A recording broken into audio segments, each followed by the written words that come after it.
Oh, I didn't turn it on. Hello. Hang on. You gotta take the lens cap off if you want anybody to be able to see you.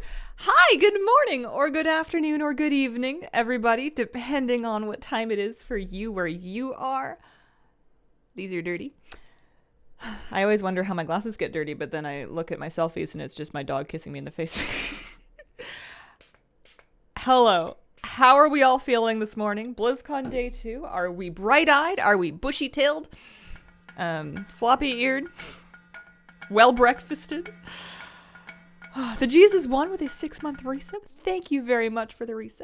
Glad to have you here. Excited. Good morning. Morning. Hope you're doing well today.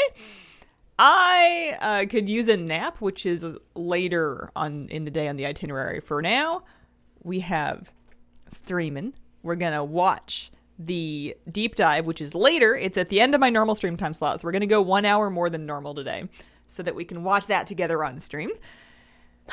And we can play the game and look at the stuff and talk about the things. I was going to look at the Earth and Hearthstone because I managed to buy enough tokens to buy the Epic Edition.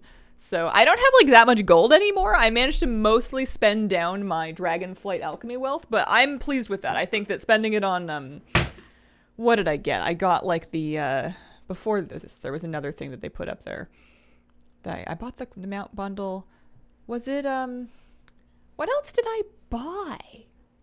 There was something they put out that I got. It wasn't the 6-month or the 12-month stuff because I have that already. Anyways, I have the Epic Edition now, so, They have my gold. How much did you spend? I don't know. I didn't count. I also bought one too many. I was not doing math. I was just buying tokens and then being like, well, yeah, all right, that should do it. The BlizzCon pack. That's right. That's what I got. So I used most of my earthly gold. I still have like 800k left, I think, plus whatever, maybe another 100 or 200.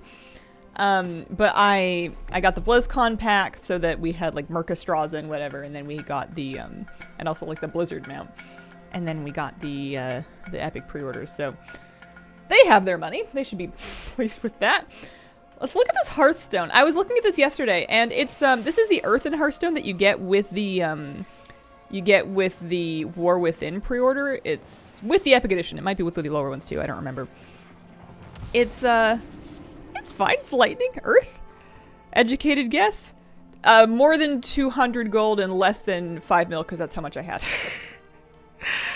Token price now on North America is somewhere in the 300 and, well, it was 340 last night when I was doing it. It might be up now. Let me see.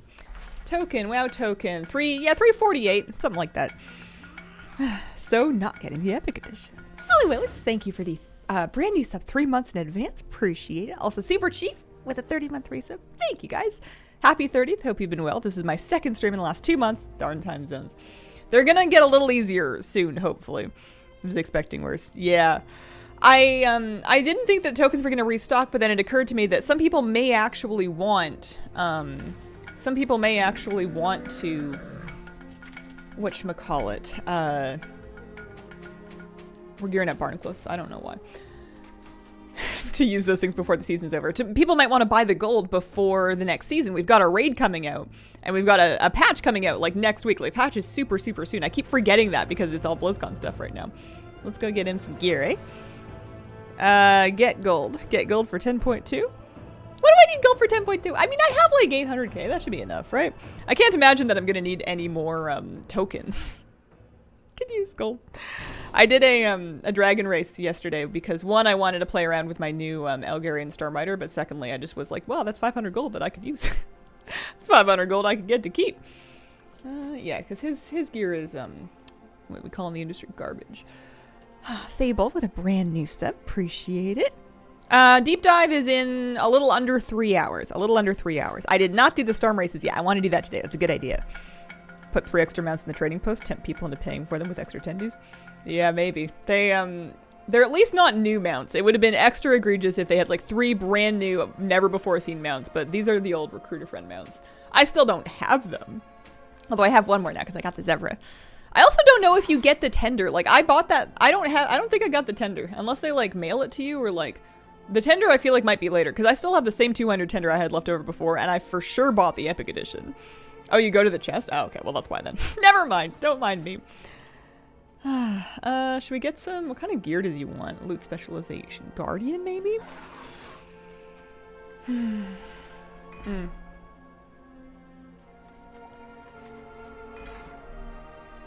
Picked up at the chest. I will have to go then.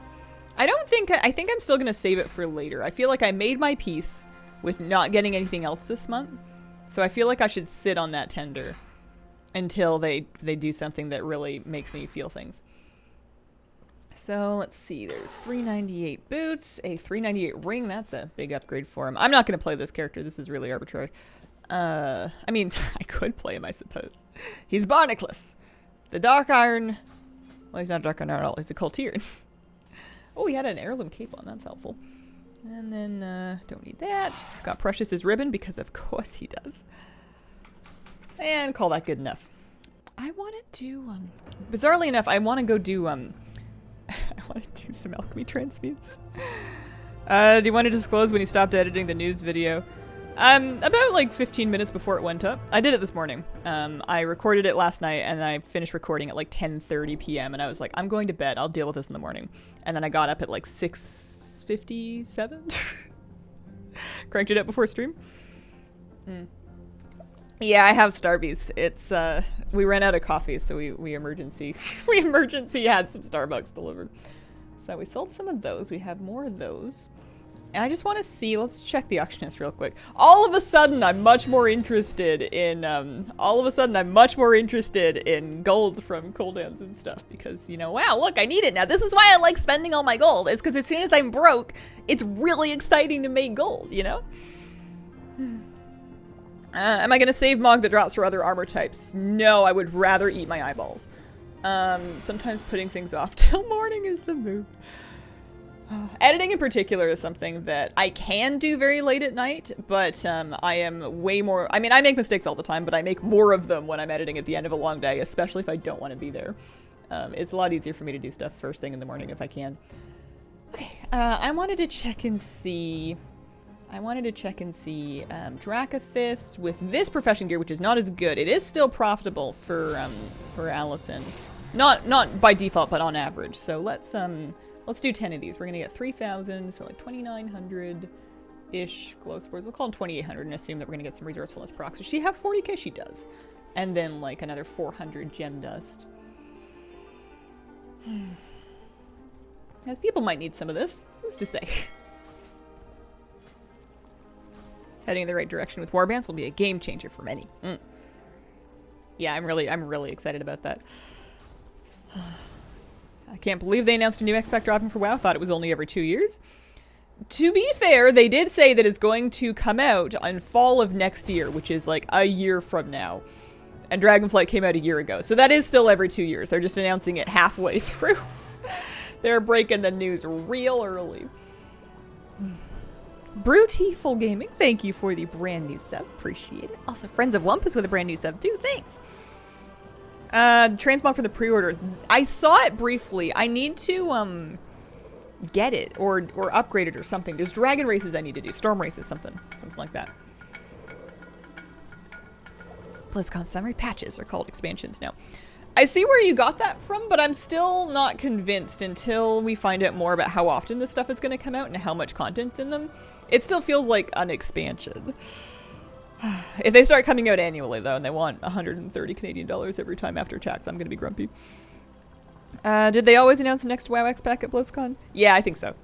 I think so. I think it's not that crazy. Hearthstone BG news, BG co-op. Yeah, I watched a little bit of Crip stream it. And I still don't understand exactly how it works. I'm excited because I often would play BGs with my friend Flabby anyways. Like we would just kind of stream to each other on Discord. Sometimes be in the same lobby, sometimes be in different lobbies, but like kind of play BGs at the same time. And this way we could actually co-op, except that I don't know that I'm smart enough to keep track of like what we're both looking for or trying to do or whatever. I don't know if I have enough brain cells in the old noodle to actually cope with that. I guess we'll see. I can also just let Flabby do the hard thinking and I can just be like, do you want one of these? And he'll be like, no.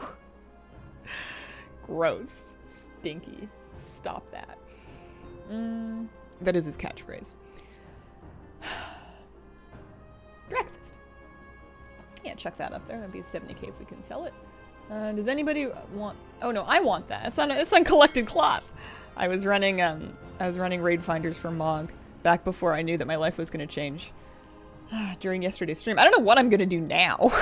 I haven't figured that out yet. Also, how come I can't see can I Mog it icons on my bag? Is it running? Did I turn it on? Can I Mog it? Can I Mog it? It's not running. That's why. Yeah, Legion was announced at Gamescom. That's right. They did that for Legion. 15 minutes, Moneybird affix and Waking Shores. Good number world quests up. Ooh, I might be interested in that. I might partake. I did get the 70 boost. I haven't used it. If history is anything to go by, I'm not going to use it for like 3 years until some random thing makes me. I like leveling characters, so I find boosts to be like a weird way to pay money to skip the part that I like. So I tend to not use them. I'm gonna equip this and then unequip it. Especially with how fast it is to level characters now. It feels just like not my thing to use to do the boost thing. But I do like that they decorate the loading screen forever, because then people can be like, wow, do you still have that boost from BFA? And I can be like, they have to keep making it fit on the login screen because I haven't used it yet.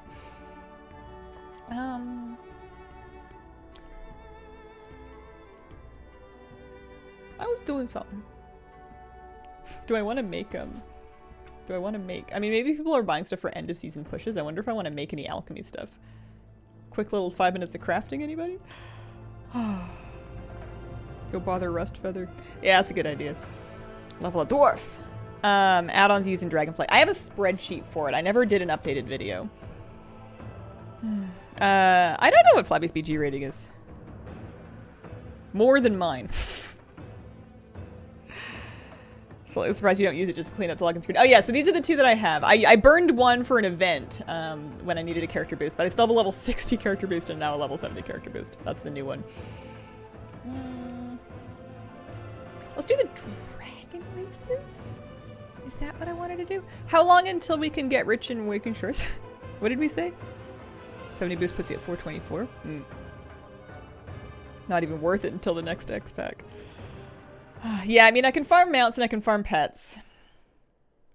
I might end up, because we have a year, right? We have, right now it's all fun and games because we've got a new patch coming out, we've got a new raid coming out, we've got new stuff to collect and do. But I feel like the downtime's going to be a little extra this time. I might have to play some other games before November 2024. What is my least favorite spec to play?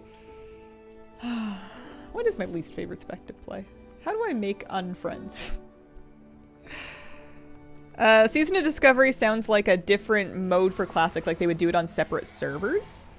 So not exactly like an expansion, but sort of like an expansion, like a different set of servers, like they did for Hardcore, like they did for Season of Mastery or whatever. New games? Or old games. Correct meta makes speedruns, farm on nothing but speedruns, which is horrible. Yeah, this is the point where many people will find themselves confronting how important is doing the most meta thing to them in terms of farming. Might be, might not be.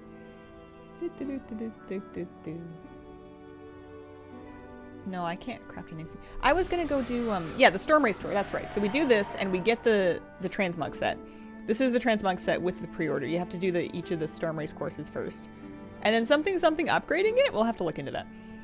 Fly around each of the Storm Race courses. So let's go to the Waking Shores. Also, this is how I customize my Algarian Storm Rider.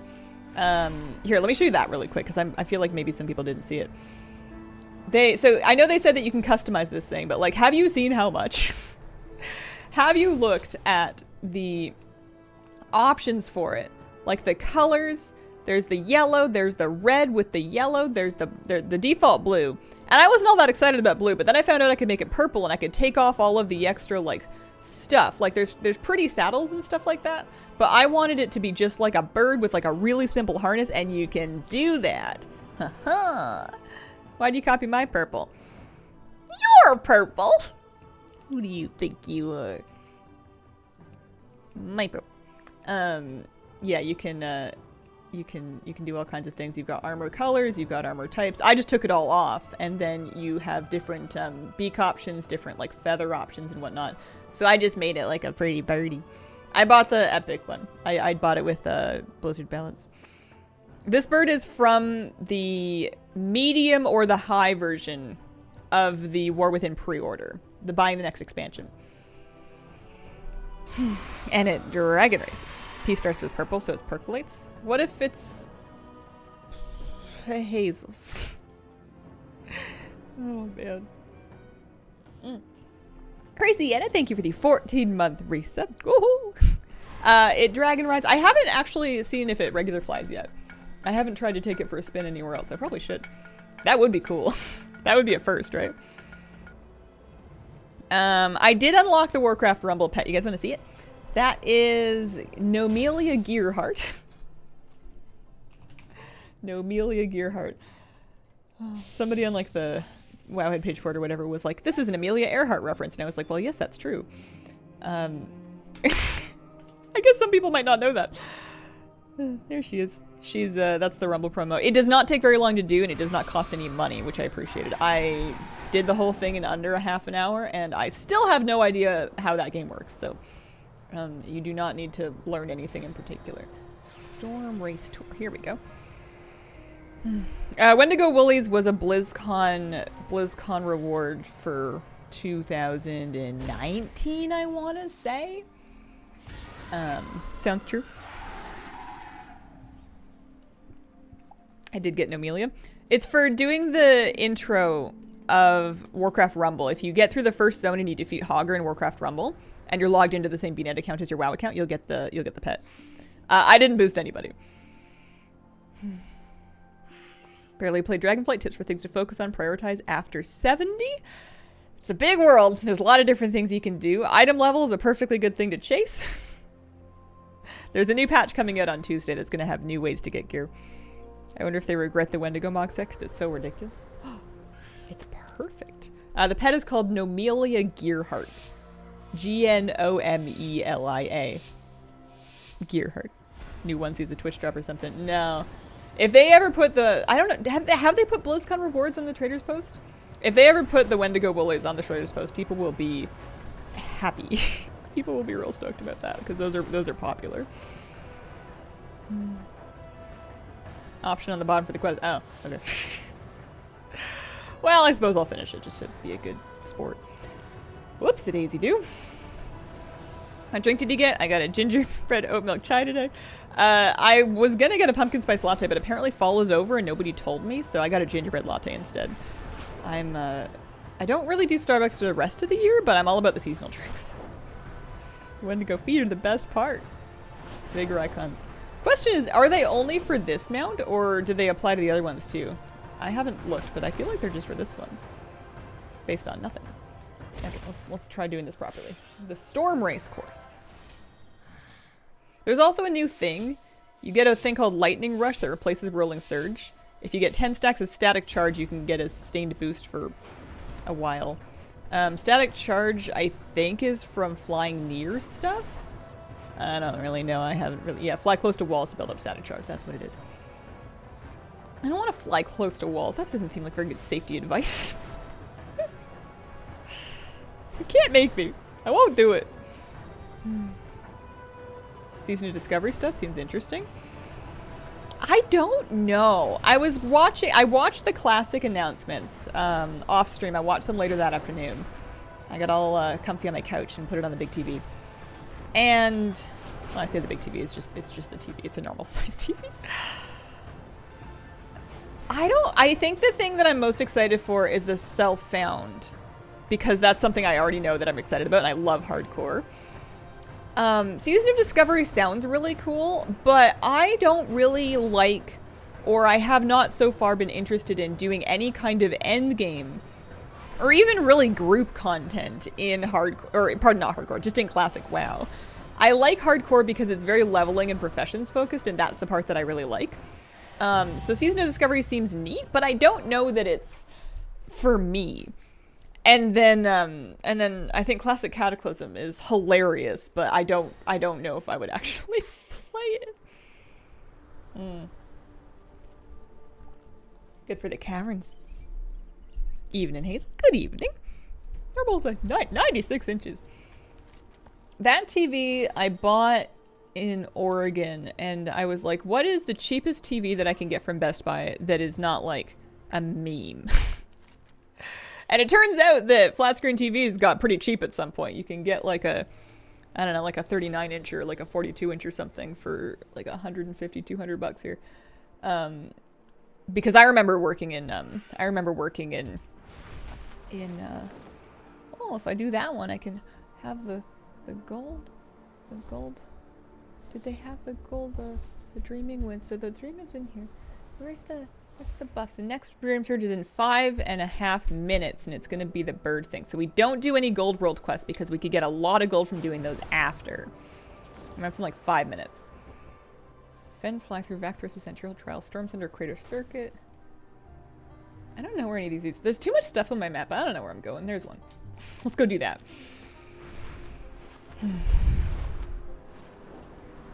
Seems like a fun middle ground between classic and retail. Easy level cap. Yeah, I think that it would be, especially if you have a group of people to play with, I think it would be really fun. Our first flat panel, 42 inch and 09, cost me like $1,100. Yeah, I was selling computers in 2011, 2012, a little bit in 2013, and it was one of those stores, basically like a Best Buy that had like a home theater section as well, so you'd see what the home theater people were doing. And those TVs were expensive. Also, 3D TVs were like a big push that never really took off. They were a lot of money, and I don't know if anybody was really, really glad that they paid for them.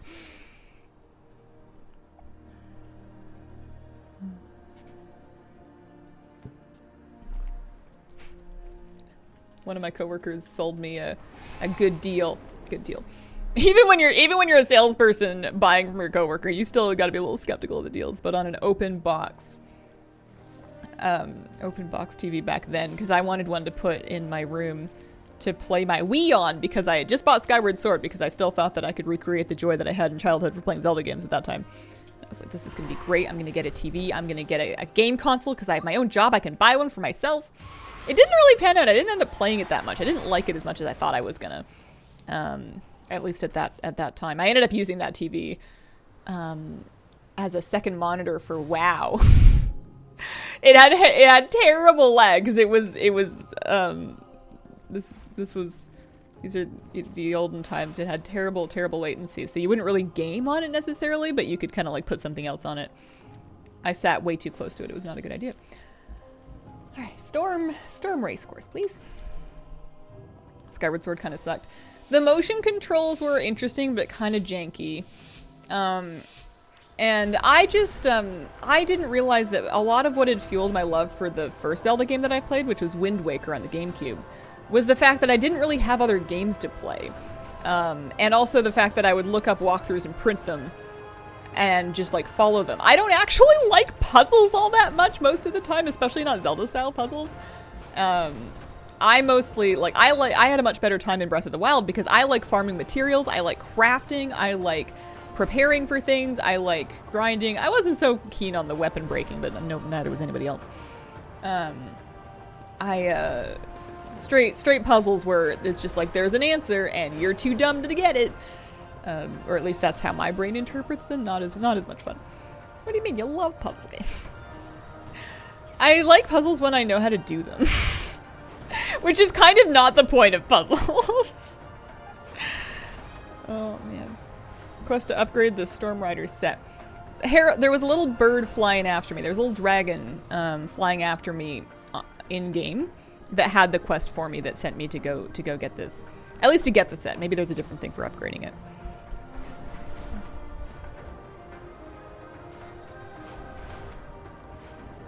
Speed boost lasts for 7 seconds. Once you use it, you don't need to flap since you stay top speed. Oh, cool.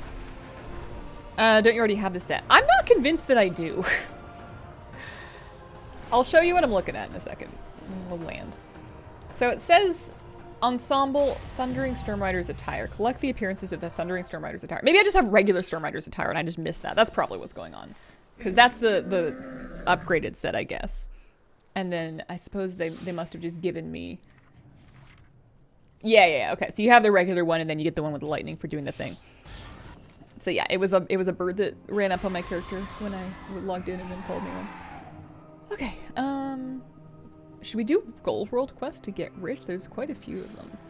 It seems like a good idea. It doesn't apply to the dragon riding bonus, right? It just applies to like the Gold World Quest themselves.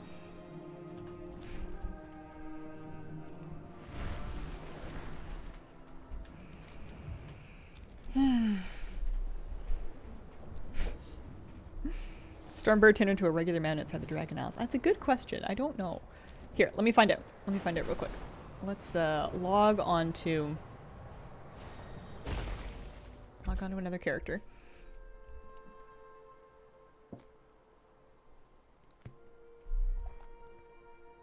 Big Googling how to get Jennifer energy.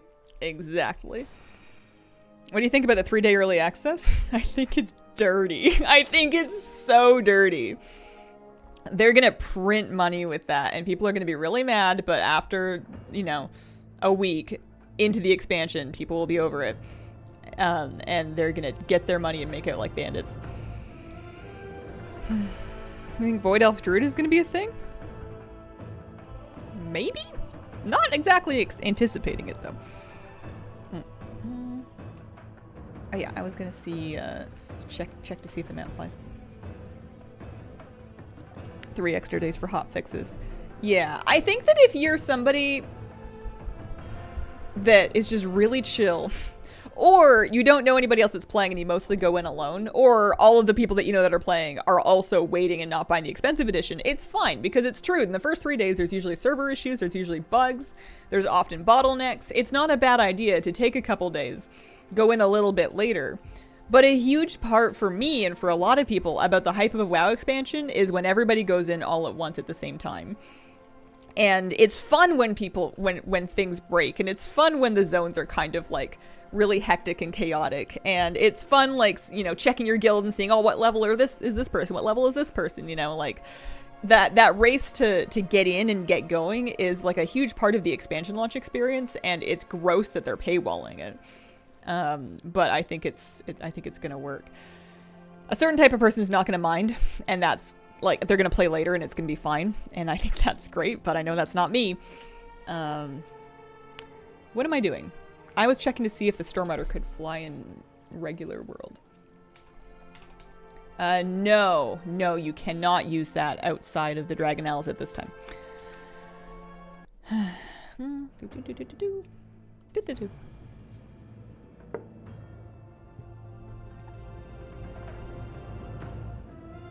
I've heard rumors that WoW update days are about as fun for players as they are in the games I usually play. Hardly playable. It kind of depends. It used to be that way. They're like Warlords of Draenor in particular was absolutely broken, like unplayable. Especially in the first day, but like on and off for the first couple of weeks until they basically invented sharding so that people could play. Because WoD had a huge player surge at the beginning and expansion launch. But they learned from that, and in subsequent expansions, they get a little smoother every time, I've found. Dragonflight had, like, the boat boss, where it was difficult for people to, like, get to the Dragon Isles because the boat was broken, and then there was a portal, and then people were disconnecting. But that cleared up pretty quick, and it's been overall pretty smooth since then, because they have this technology now to separate people out into shards. So you no longer have the issue of there's a bajillion people in this zone. It's still going to be populated, but they can control, and they can kind of twist the dial, or the knob, so to speak, to control how many people are actually going to be swarming in a zone at a given time. They have more tools to deal with it now. If I pre-order the new X-Pack, I get Dragonflight? Yes, that is true. That is correct. People forget someone DDoSed the WoD servers for a week. Yeah, there was that too. It was a whole mess. WoD was the worst one. MoP was pretty spicy because of just a lot of people being there. There was like the meme of the... early in MoP, there was a bombing run quest where you had to kill targets from the back of a plane, and you could see just like a big stutter step row of planes of just all the people that were there, and they would kill everything before you. There was like no way to do it because the mobs would die the moment they spawned. It took ages to get past that quest. It was just like a terrible bottleneck right in the beginning. Part of the magic of a new launch. Yeah, I kind of agree. Especially now that I can just like sit on stream and hang out. If everything's breaking, I like to just point at it and giggle. That's my favorite. I love it when there's a ton of money and things still break. I think it's extremely funny. and enjoyable. Not even in necessarily like a super like mean way, hopefully anyway. I just get a kick out of it when stuff goes wrong for big companies. And, you know, they try their best and, you know, they get it back up and running. And I always have faith that they will. But, like, it's incredible to me that no amount of money or preparation or smart people can account for gamers on a launch day. And part of it, I think, is just that it's not... It's better now, but for a while there was a thing where everybody was like, oh, so-and-so game didn't get enough servers for launch. They didn't predict how many people were going to be there, and what it was in some cases was they could predict it, but it just wasn't economically worth it when a lot of that player base was going to drop off very quickly anyways. It didn't make sense to get the extra servers or whatever it was. I think this was back before web services, but anyway. Sometimes games just couldn't handle launch influx, and it wasn't economical for them to design for it. They would just rather have everything just be kind of broken for a day, because that's good publicity too. Like, if all of the tweets in the forums are talking about people are really excited to play and they're really jealous of the people that are getting into play, it sucks that people can't play. And if enough people get mad about it enough, you've got a problem. But it's kind of a good form of publicity of, like, people will see that in passing and be like, wow, that must be kind of cool if this many people are that excited about it that they're breaking the thing. Maybe later in the week when they've fixed it, I'll go in and take a look at it. It's good marketing. This is a world quest that I'm not very good at, but we're gonna get extra gold from it. It's listed as 670 by default. I don't think I'm gonna get through like a bunch of alts necessarily, but I'm gonna do as many of these as I can, because you know, what else are we gonna do? I want to do the rest of the storm races too, but if this is up, then I am not against getting some gold. What's a tweet? What do they call them now? Are they X-Files? They should be. Oh, man.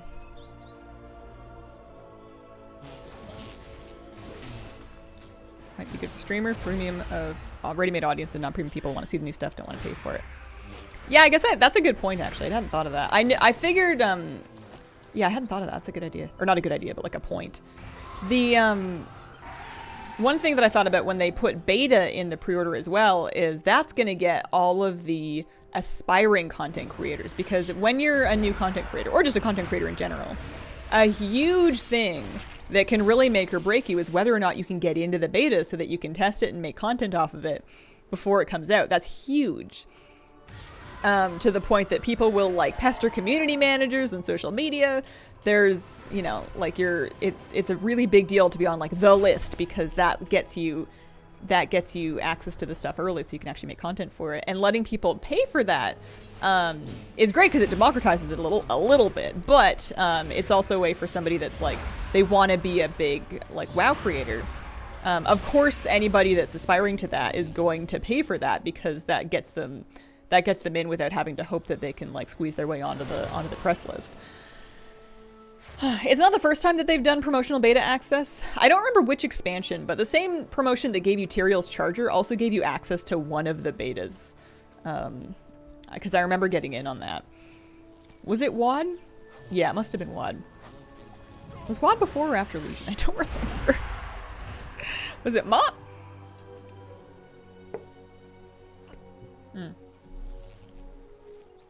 Yeah. Details escape me, but they did it at least once before. And I was excited about that at that time, because I was a baby creator, and I think I was a baby creator. If it was the Mop beta, then I wasn't, because I didn't make YouTube videos back then. Pre-order got the beta to Mop. Yeah, I might be getting my timelines mixed up.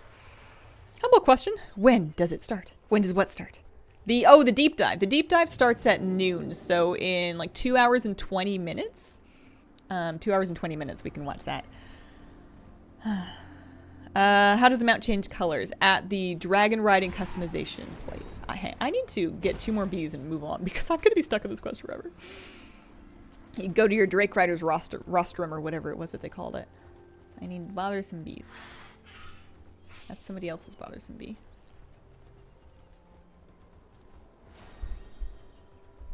Bring back the bees.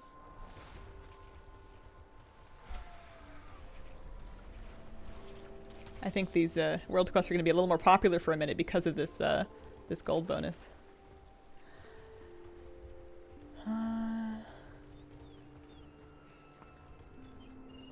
because I actually can't find any. At least you're not murdering the bees.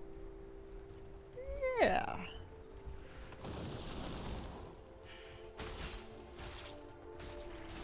Just do flames. This is the Algarian Stormrider pre-order mount from the medium or the tall editions of the War Within. Oh, there's a bee. You can customize it to change the color and change the look of it. Oh, and another one.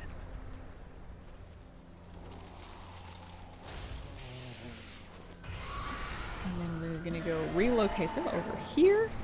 Might have sniped that last one. Gold bonus. So there's currently a Dream Surge, at least for North America. There's a Dream Surge up in the Waking Shores, and the Dream Surge buff that's been voted on is the Magpies that increase gold gain from World Quest by 100%. So I just got 1,340 gold for doing one World Quest that normally would have given 670. Let's go do the Catalogers draft. You get a mount and a pet for pre-ordering the Cataclysm thing too. I pre-ordered Cataclysm. Back in Cataclysm. I don't want to do it again. This must be how people felt for Wrath.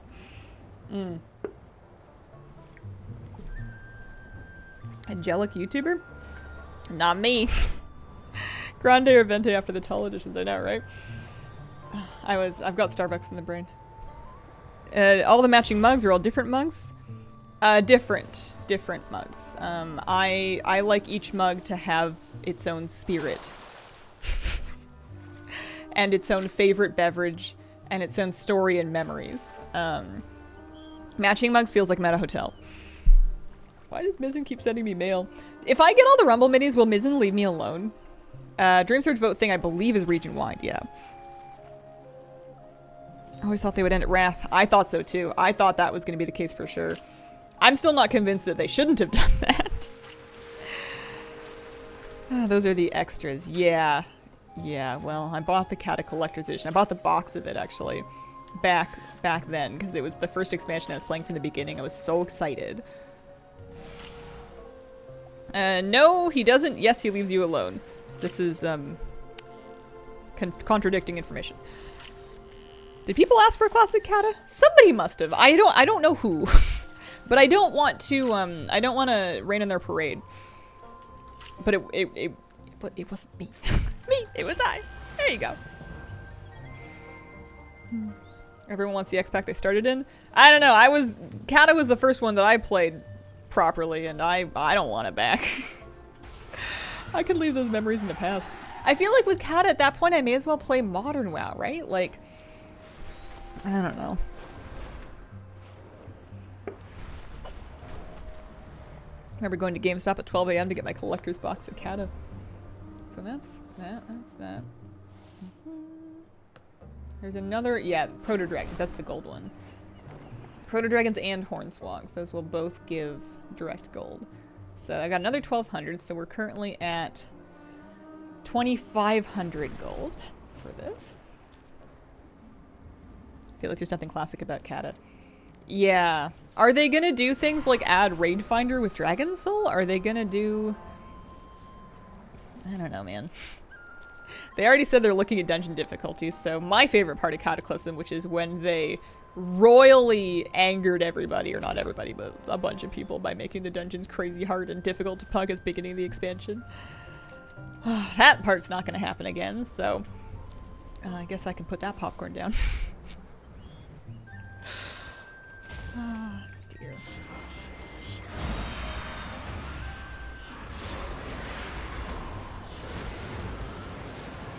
That's gonna hurt, right? Oh, that's just a stun.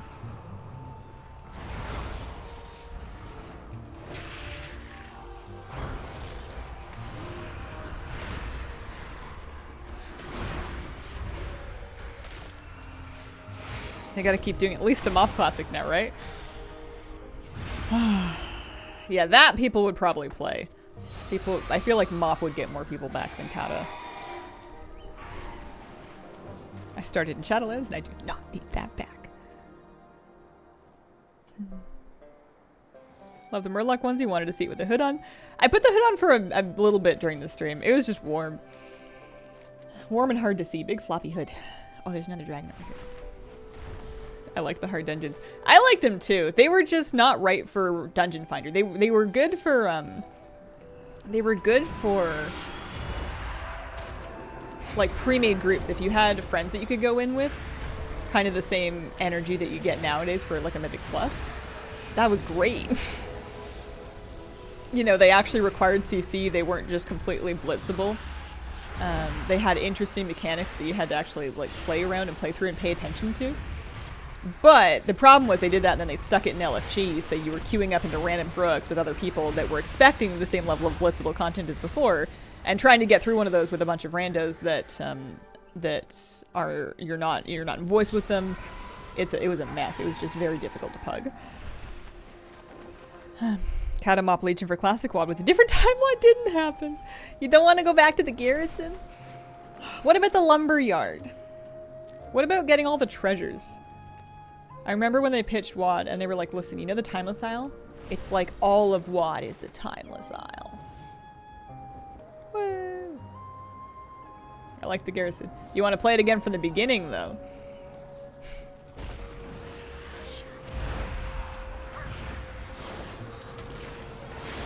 Actually love WoD. I had a great time during WoD, but I think that's because there wasn't very much to do.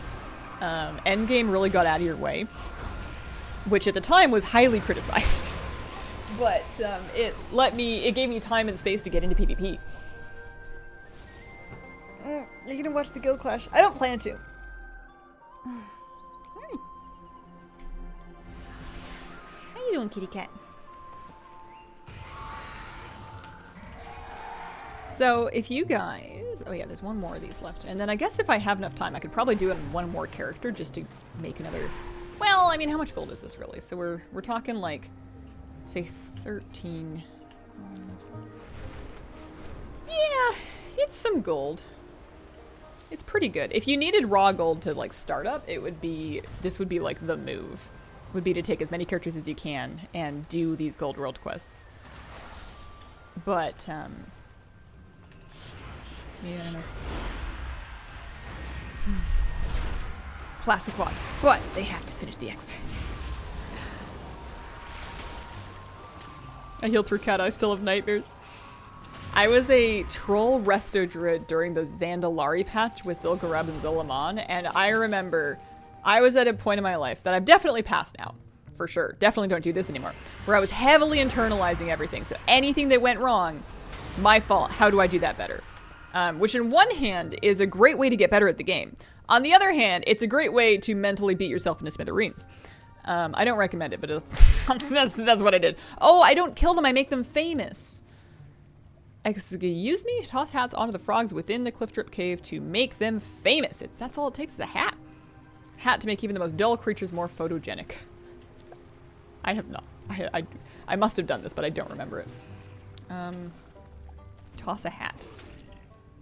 I can't do that right now. Why not? Am I not in my manager era? Am I in combat? What's going on?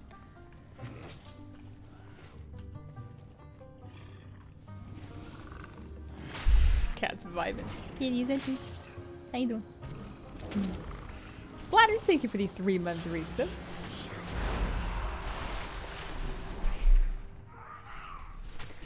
How do you have such clean bags? Are they clean? They look awful to me. I'm carrying around like a nether chunk. I don't even know what that's for. I have a Dire Breeze remote. That's gonna do me a lot of good. Why can't I do that right now? You need to drop them to half health. To make them famous?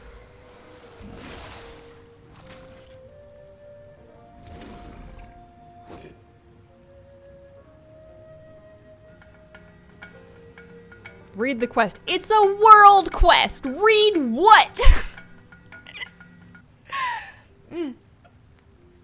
Gaia Walker, thank you for the 21-month resub.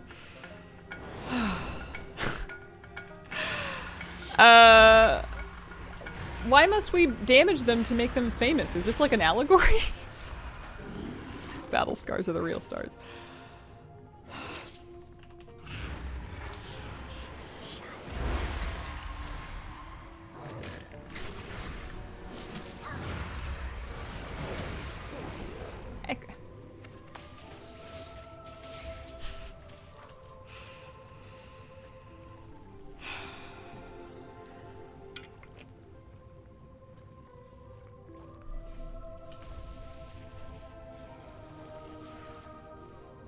still only one of 5 frogs. I was gonna do the other one, but I think I'm not the only person that's confused. Nara, thank you for the 16-month resub. Other ways than World Quest to get renown? Yeah, one of them is treasures. Those items that you get to turn in. You can farm them, depending on the rep, you can farm them from different places. Like, for example, for the Centaur Renown, you can do the Great Hunts, you can get a bunch of the Centaur hunting trophies. Oh, these things really die fast.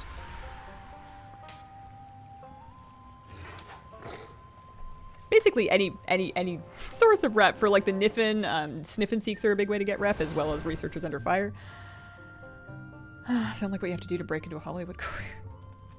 Go into the cave behind the parking lot. Find the frogs. I wanted to bring back tabards for rip grinding.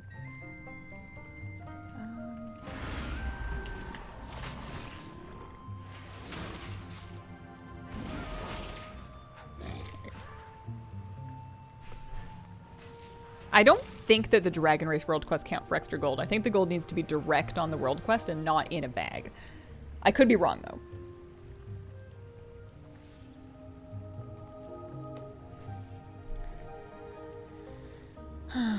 The normal flying for Pathfinder, I would need to double check the achievement for that. That's coming in 10.2, right? Like there's a Pathfinder achievement for Dragon Isles that lets you fly normally in there, and I don't remember what they want for it. It might be renowned. I'd have to double check. Dragon Rider Quest don't get the bonus. Okay. Did you really work on professions? Yeah, I bought it with gold. It was a lot of gold, mind you. I think we put like a couple mil into it, but they removed the renown? 15 with all factions? Did they change it? This or last week? Oh, okay. Okay. All right. Did I do all of them? Did we get all the gold? I think we did. I mean, I could do the Dragon Race just for the regular gold that you get from it, but there's another 9 minutes left on this buff. You could totally take more characters through if you wanted to, and do those same world quests and as many characters as you can to kind of crank gold out of it. It's not a bad way to make gold. It's one of the better ways we have right now to make raw gold if you're not looking to use like professions of the auction house or other people or anything.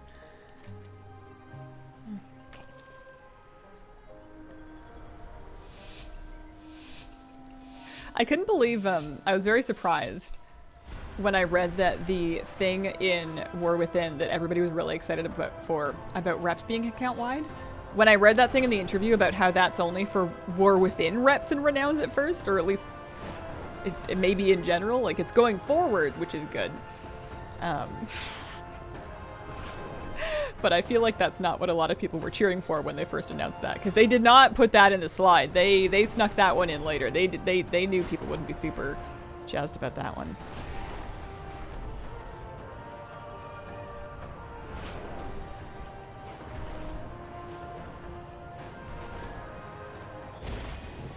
Do you think they'll keep the Paragon bags?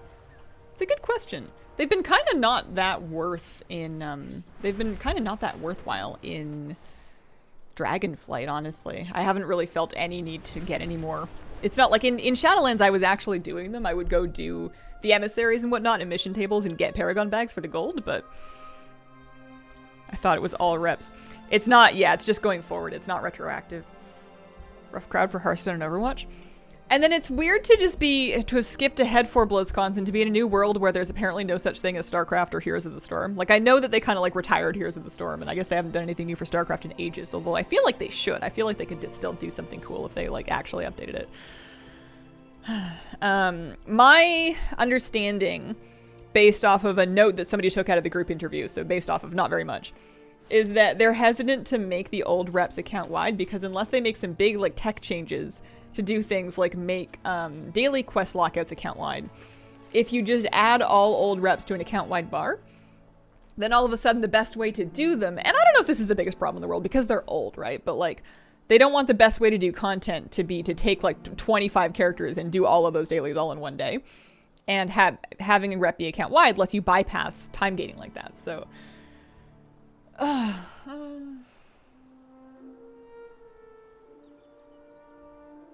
Where am I going? I'm looking for the storm races. There's more of them in Veldraken. Let's go do some of those. What about the ones that contradict each other? Another good question, yeah. Genuinely surprised that WoW is now the big game. Line up with Hearthstone, StarCraft, and Diablo. I'm surprised and pretty impressed that Hearthstone has become as big as it has.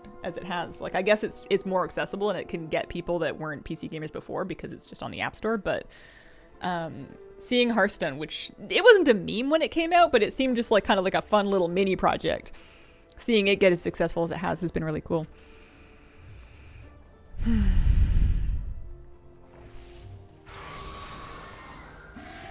Yeah, I think there might be tech limitations in making it retroactive, but I don't know.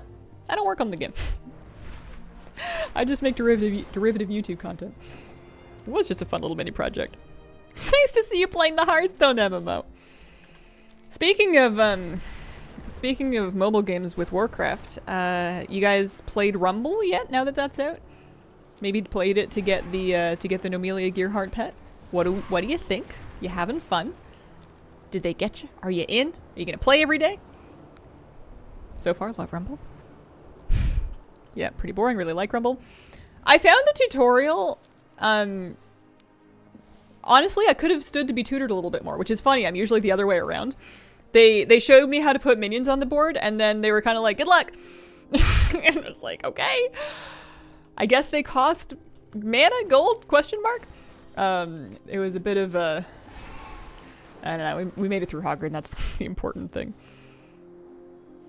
What is the lightning effect on my character? Lightning effect. It might have something to do with the Storm Rider, the mount that I'm on. Liked Rumble way more than I expected. Trying to hook us into mobile games. I'm curious as to what you guys think of it. I am not. It's not my thing. I don't think I'm going to pick it up again. I already been playing it for months. Find it to be fun. Through all yesterday's panels. Big Clash Royale player, knowing how that game worked made Rumble super interesting. I think the game assumes that you've played Clash. Neat for a few days, don't know if I'll play it a lot. Cool when you're away from home.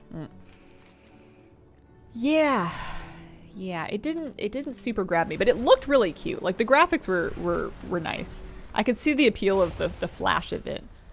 I just don't know if I need something like that in my life. It feels like one of those things where they take a bunch of really shiny stuff and it feels mobile games to me, and maybe this is completely unfair and just like an elitist PC point of view, but this is gonna be the most boomer take ever. I miss the days when they would make a game and you would pay your money for it and then be in, and that was it. And they weren't trying to sell you anything else once you were playing. And the question is it a good game and should you buy it? And once you've bought it, that's it. So you would read reviews, you would watch, gameplay reviews on YouTube or whatever. You'd figure out if you're going to buy it. But from the game dev point of view, it incentivizes them to make the best game they can so that hopefully lots of people like it and lots of people buy it. And now we're in this ecosystem where the point of the game now is not necessarily to make a really great game that everybody's going to like. The point of the game is to make a game that can talk you into continuing to give them a little more money and a little more money and a little more money. And they become less about fun and more about how can they distract you while stealing your money. It's like a pickpocket, right? Like it's voluntary, they're not going to beat you up in the streets and force you to play Warcraft Rumble, but it feels like the satisfaction of the game and the things that made games magical are either not there or they're not prioritized, because the point of it is not for it to be fun. The point of it is to keep you playing and keep you paying. And I know that's just games these days, and I know it's not any one dev, that's just the landscape, because it makes bajillions more money than normal gameplay sales, but it's kind of killed the magic a bit for me. I don't know. They're gonna make their money whether I like it or not. I'm going here.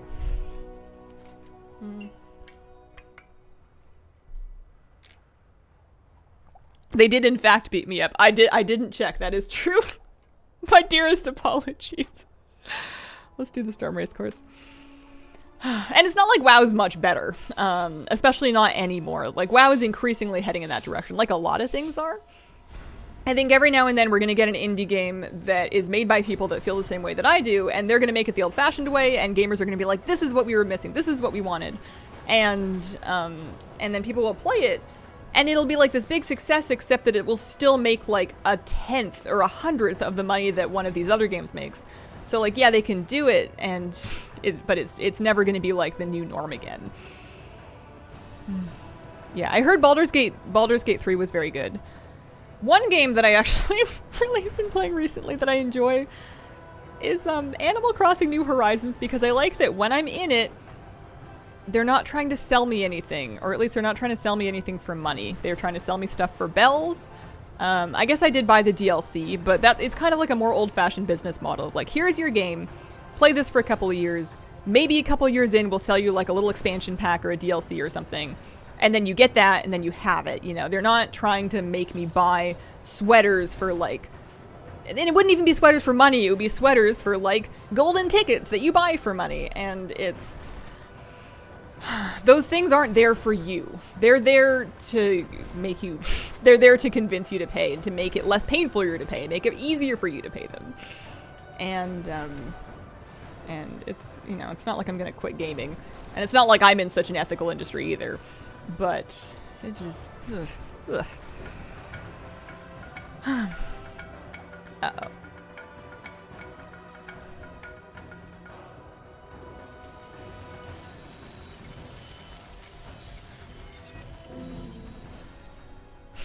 Don't mind me. Your local Applebee's, thank you for the 11-month resub. BlizzCon, hi! Denori, giving out a gift sub, thank you. They already have you in crippling debt to that scoundrel raccoon. You know what I have been doing in my latest Animal Crossing playthrough? Is I have been saving up the proposed mortgage fee for my house upgrades before I do them. Because even though it's interest-free, I don't want to be in debt. I pay my loan the moment they give it to me, and then I don't get another one until I feel ready. Why don't you use the lightning boost? Because I don't understand it and I'm too old to learn new things. Although if they make it so that I have to get through the race, then that might be a problem.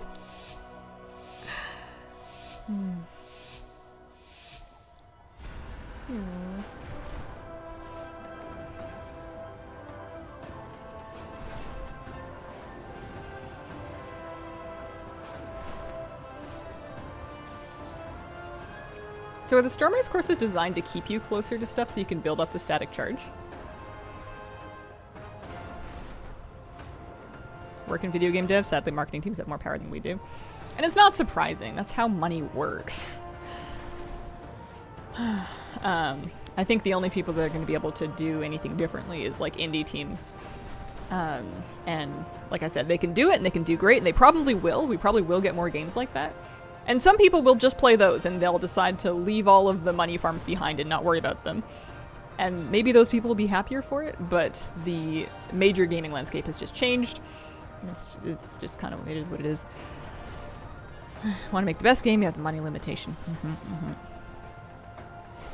Finally hit Renown 25 with the Dragon Scale Expedition. Nice.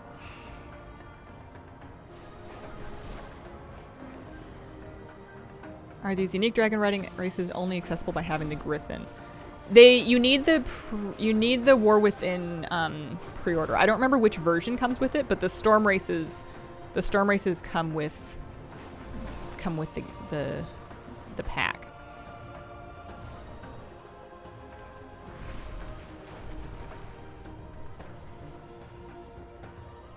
Uh-oh.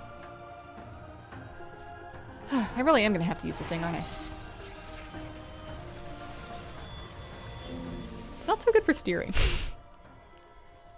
Alright, fine, I'll use the new button. Otherwise, I'm never gonna get through this.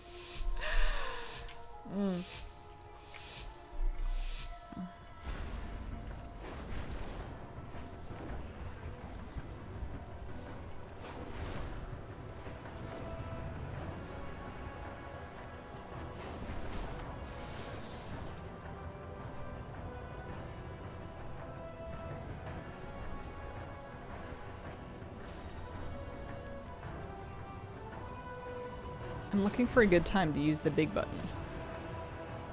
I want to be pretty... going more or less straight, because the steering feels weird with it.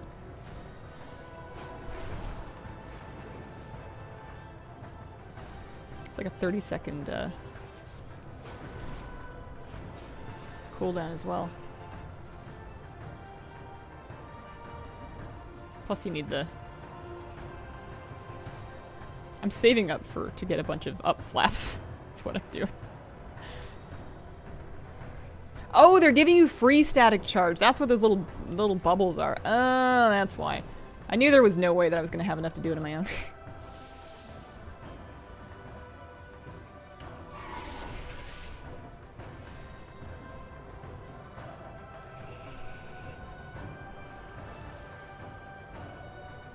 I'm saving my juice.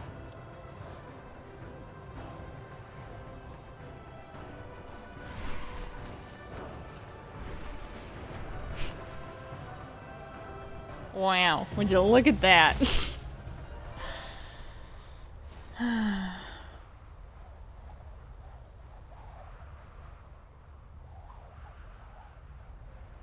What's up, Flaps? Rumble confuses my non-Warcraft fan boyfriend. Does not understand why the kobolds want gold. Why aren't they goblins? What level of X-Pack is everyone ordering? I did the big one, but that's because I'm weak. This mount comes with the medium and the large version. They're customizable, so it doesn't have to be purple. You can make it blue, you can make it gold, you can make it red. Yeah, I bought the big one. I did it with tokens. I dropped a couple mil of gold, bought a bunch of tokens, did it with balance that way. Because I'm still being kind of cheap with my money, but I've decided to let go of my gold. Weak, but also rich. Exactly the target audience. Yeah. I mean, I could make excuses and be like, I'm a streamer. I need it as a business expense. I have to stream it right when it comes out. And I mean, it's true, but like, shut up. You know? I bought it because I always do. Let's be honest. There are 3 more of these. Where are they? This one.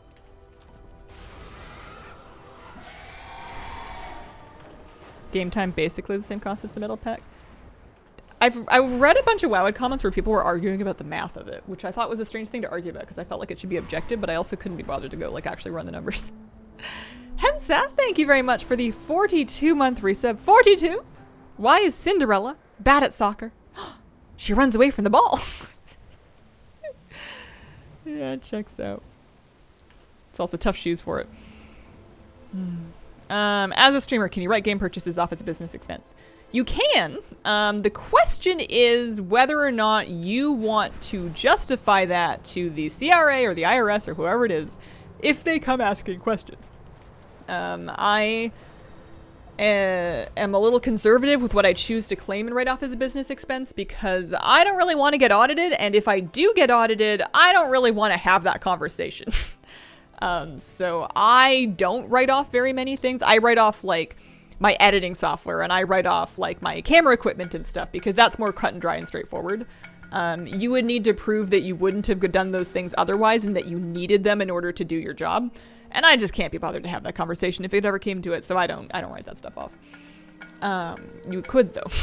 It's just a question of if you want to.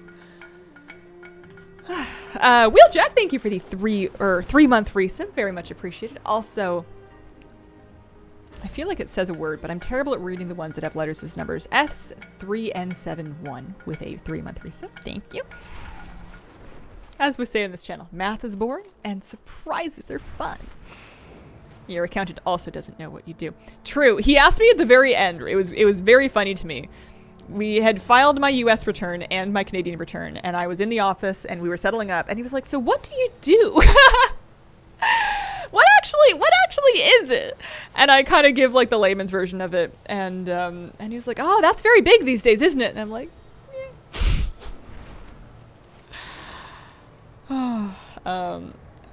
I never say too much whenever I'm explaining what I do to people in the world. Partly because I don't want them to ask for my channel name, because especially if they already have my real name, that's just kind of like a security thing. But partly because I feel like to somebody that doesn't engage in games or streaming or internet culture at all, it all just sounds wild and weird and hard to understand. So I'm usually pretty vague about it because I'm not trying to overload somebody with it. You know, they're just being polite.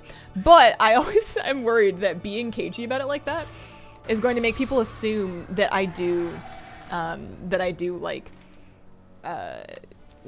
nude content and stuff, which I don't. And I have yet to unpack why that idea offends me so much. I'm gonna blame society.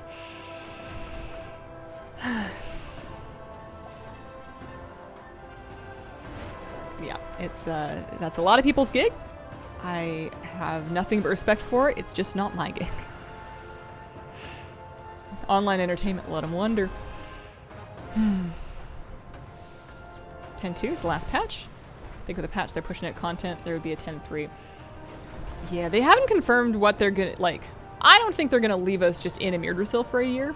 But they haven't confirmed a fated season, but I feel like they're gonna do a fated season. You do stream to an entirely adult audience? Nuh-uh. Listen, one of you people has to be like 17. One. I stream to almost entirely an adult audience. We're very much on average, we're middle-aged gamers here. Pretty sure I'm mentally 17 if that counts. I'm 12. Oof, owie, my bones.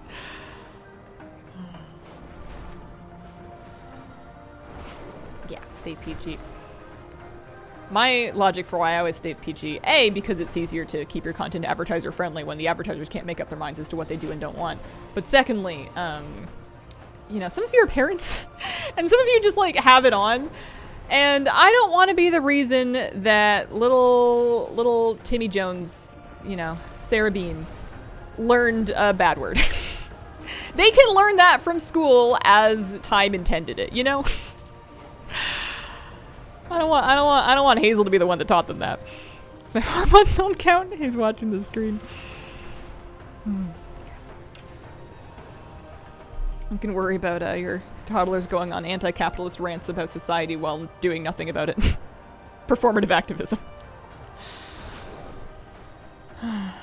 Kids learn all the words in the playground. They were scrawled on the wall of the school. I remember asking somebody, what does that word mean? Because it was written on the wall in marker, and they were like, oh, you can't say that. And I'm like, well, now I wanna. Also, I've done this wrong. They're gonna make me use the button. Toddlers are terrible activists. Elementary school kids, though, they do much better. I remember being in elementary school, and I was like, well, that's terrible. We should fix it. And then the grown-ups are like, no, you can't. And I'm like, nuh-uh. And then, you know, kids actually do great activism because they haven't spent enough time in the world to be crushed down and assume that nothing can be done yet. They still have, like, the belief that you can change things. And because they have the belief, they actually can. It's incredible.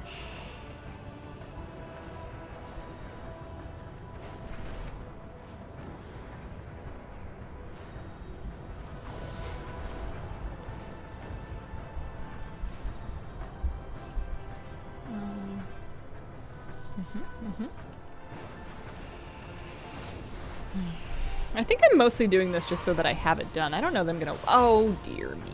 I don't know if I'm actually gonna wear the set. But I suppose that's life, isn't it? That's WoW.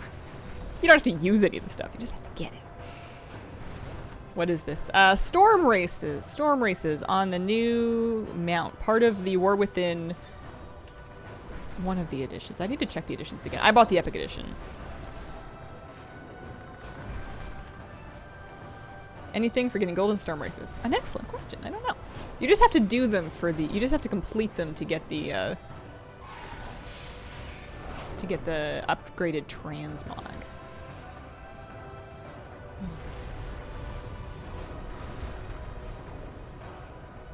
I'm excited for next week. We've got a patch release next week. We got a new zone. We got a new raid coming out soon. There's still Dragonblade still to come. Title for gold. Gold gets a title. What is it? What's the title? Do I want it? Is it cool?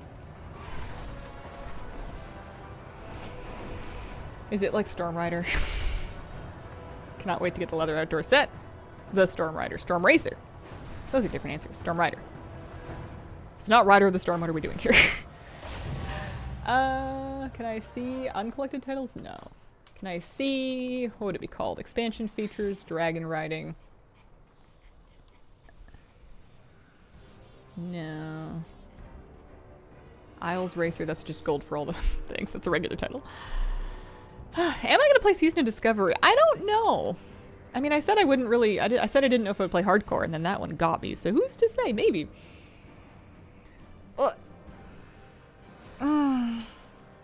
120 seconds is an outrageous amount of time.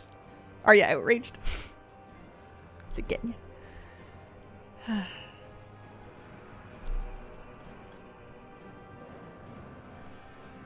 Do you think Season 3 will last a year? I think they're going to do a Season 4. I think there will be a Season 4 with no new raid, but they just kind of remix stuff and give us a new Mythic Plus season. I don't think they're going to leave us in one Mythic Plus season for a year. Not unless they really can't come up with anything to do. Okay, so one of them is in the Forbidden Region. I'm assuming one of them is going to be, like, in the caverns? Yeah. Let's, do the Reach first. We can port there. Getting them gold feet of strength. Okay, I'm not going to worry about it then. Stuck with no Fated Season would suck. Yeah, especially when it seems like a reasonably, I don't want to say easy, but like low lift thing for them to do, relatively speaking. It's not like they're going to pull a bunch of people back in with it, but they can just kind of like stem the bleeding of active players in the second half of the season. Yeah, War Within's a year from now. It's fall 2024, which could mean September, but I think it's going to mean November. I think it's a proper year. I think they're going to drop it right around BlizzCon next year. Oh, look at all these rares. A Fated Season is something they did at the very end of Shadowlands, where they brought back the 3 raid tiers from previously, and they would kind of run them 1 week at a time. They would run a different one each week and cycle through them with extra affixes and with updated loot. So you'd have a chance to do kind of like a victory lap of clearing all of the old raids again, but like in an updated season with some extra mechanics to deal with. And they also brought in a new Mythic Plus season with different dungeons to do. September for sure, first few days. Alright, well what's the thing with guesses is that nothing happens if you're wrong.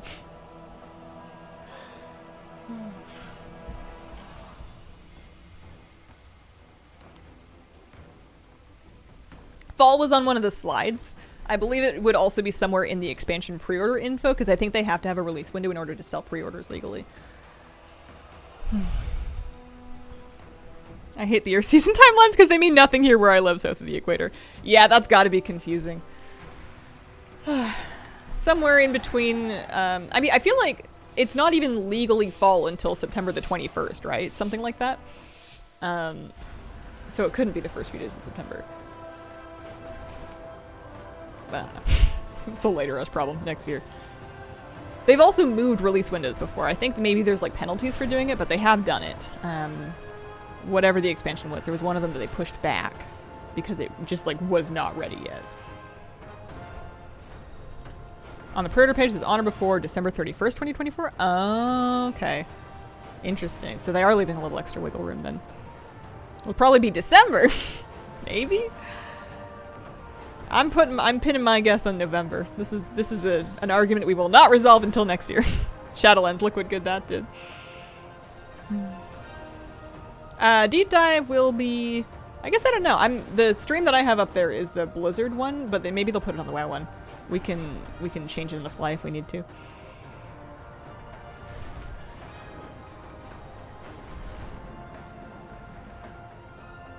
Oh, I didn't press the button. But we have to press the button, because if I don't, then I have a tendency to lose.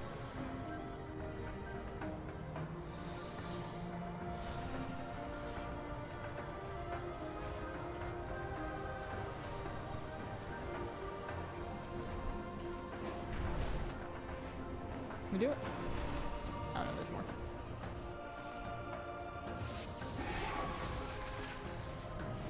Oh no, you can't turn! You can't turn! Oh, you can turn. I can't turn. Oh dear. Oh dear. Oh jeez. Oh. Can we pull it back? There's something wonky about the steering controls when you're in the lightning rush. Either that or there's something wonky about me. We're not rolling that out.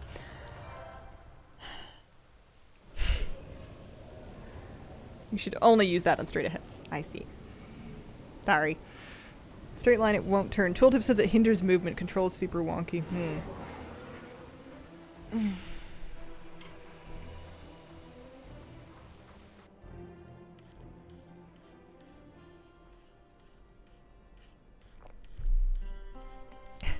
Hazel, I have a blueberry muffin. That's all.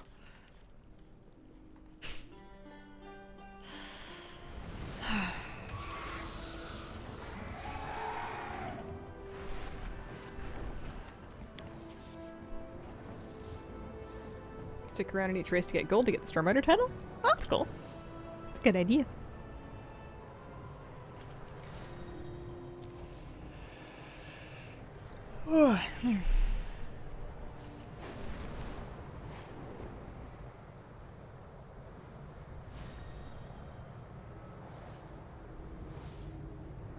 Considering returning to the game after missing this entire expansion, anything in particular you think should be working on right away? This is a question I think is going to come up a bunch. So the new patch is on Tuesday. It's a good time to come back. Going with the flow is going to do just fine for you.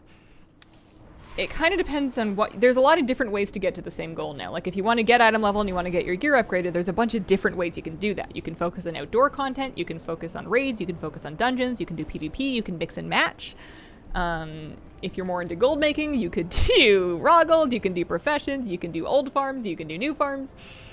There's a lot of options going on, but going with the flow is a perfectly good place to start. Do you have Big Brother in Canada / North America? I think so, but I haven't heard about it since like 2004. Tier gear. You probably want the new tier gear, right? Like for the next season that's starting really soon and not the one that's almost over. Current tier, if you just want it for transmog, you just get gear from a lot of different places, and then you can use it in the catalyst to upgrade it into tier. It's also going to be how you get the next season of tier gear as well. I need to take a second before this. Kitty cat, how you doing? Hey. All right, last storm race. I'm starting to feel a little bit over the dragon racing. This mount is the Algerian Storm Rider from the War Within pre-order. Heroic or Epic Edition. It's customizable, so you can... It's blue by default, but you can change the color, among other things.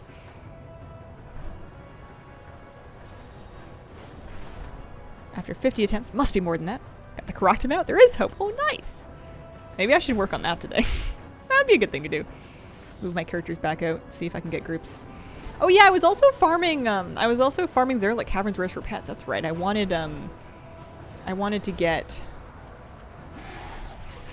whatchamacallums.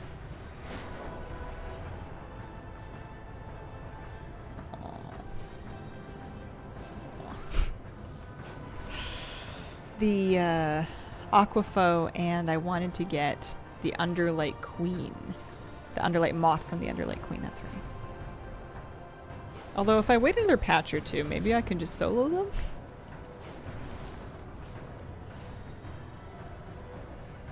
Tempted by the collectibles in the Epic Edition. Yeah. Look nice with the Nightborn Heritage armor. Any reason why Grey Tabby cats are so popular with streamers? I will say that I've had my cat for longer than I've been a streamer, so if it was the streamer meta, then it's news to me. I think Grey Tabbies are just a common color of cat. She is a shelter kitty. She was a little baby. She was fuzzy. She picked me. Optimal cat. Basic, default, perfect cat. That's one of my favorite things about streamer pets, is that you get to see cats way more often. Because most of the time you see dogs out and about, and sometimes you'll see neighborhood cats, but like it's unusual to see like a person hanging out with their cat unless you watch like streams or like another content creator that like makes content with their pets, because you might go see your friend out for a run every morning, but they're probably not gonna have their cat with them. My cat bites me for no reason. No reason. Oh,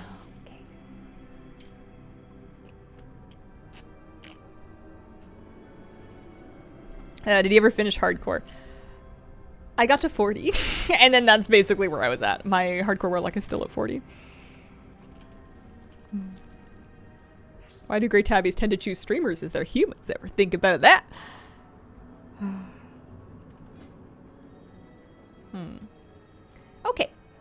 Now what? What do? 10:30. We have, what, an hour and a half before the deep dive starts. We gotta find something else to do. My Hearthstone is on cooldown. I need to probably take a break. I should probably, like, crush a granola bar or something. I can have lunch after I end stream at, like, 1 or something like that, but I'm gonna be real hangry during the show if I don't eat something, so I should... Oh, yeah, Karakta! That's right! That's right! Let's go look for Karakta. Is it up? Viridian King's there, so it's definitely in the spawn rotation. Stretch, snack break. I have a kitty cat on my lap, and I can get up with a cat on my lap. I do have to do that. I know people say it's bad luck, but if I never got up with a cat on my lap, I would have starved to death in the chair a long time ago.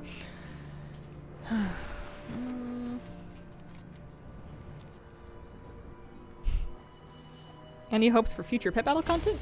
Not really. I don't know what I would want from it anymore. Pet battle content has been something that I try to keep up with for the sake of my collection, but the actual mechanics of doing the pet battles themselves is something that I was excited about for a couple of years, and I really enjoyed it, and I feel like I've kind of seen what it has to offer now, and I'm not... Nowadays, it's just something that I do, and then I have it done, and then I'm like, great, we did it. It's not something that I get, like, really excited to play. Might have starved to death on stream, in fact. Don't you think there's not as many features? Feels a bit odd. I think they're doing less...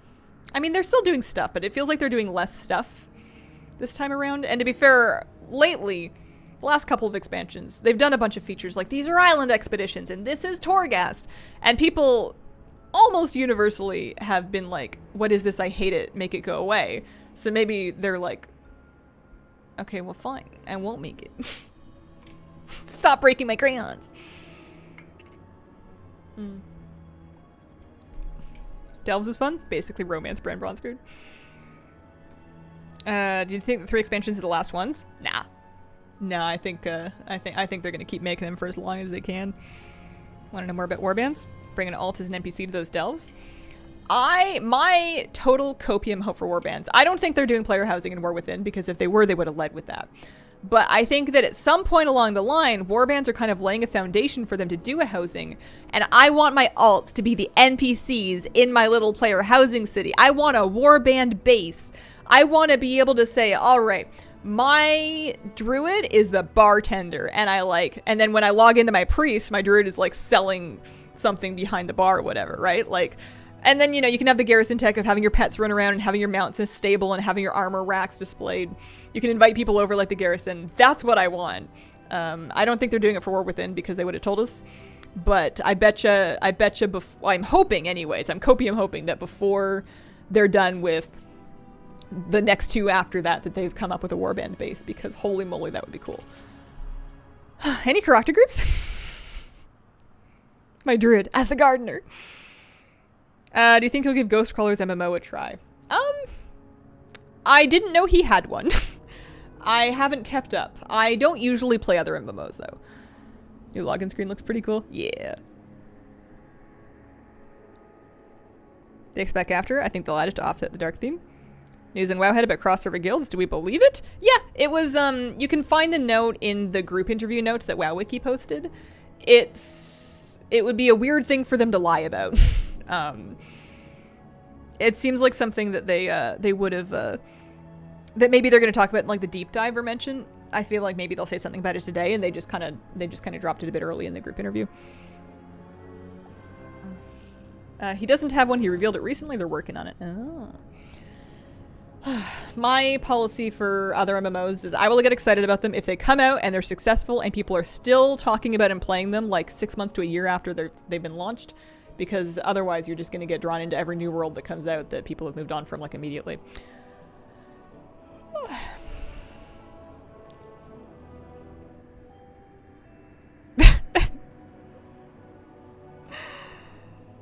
Zulimo, I enjoyed that thoroughly. It's a good one. Still play Star Wars. Yeah, I think Final Fantasy, and I played Final Fantasy. That was the thing, is like that it stuck around. It had a lot of staying power. I was hearing about it from my hairdresser. I was hearing about it from my tattoo artist. And then eventually it got another wave of hype, and I'm like, you know what? This one's got staying power. I'm going to try it. And I played it for a while. It was fun. Anduin looks so burnt out. Years of mod dailies can do that to a person. Kurt Boom, thank you for the brand new sub. Appreciate it. Any Caractus? What if they're just Caractacus? Sometimes there's an I in there. Alright, I'm gonna get up for a minute and probably crush a granola bar. I will be back and we will find something to do. Maybe this, but maybe something other than this if this gets really boring. We'll see.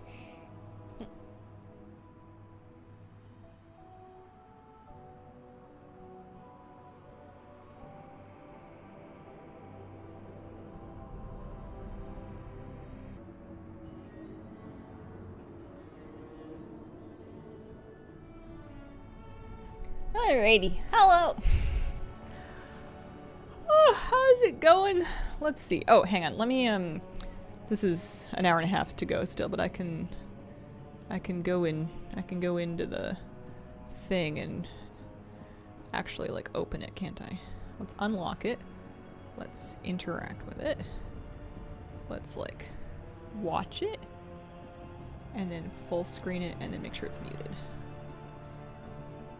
Yeah, that'll be good. Okay, alright. That's a later rest problem. I've secured one of those incredibly crumbly granola bars, which I didn't buy on purpose, but they replaced them in the delivery order, and now I have a flat of them, and then a bowl to try to contain the mess. That's for later when I get hangry. Any Caractacus groups? Nope. No Caractacus. It is up. Viridian King is up, which means that Caractacus is in the rotation.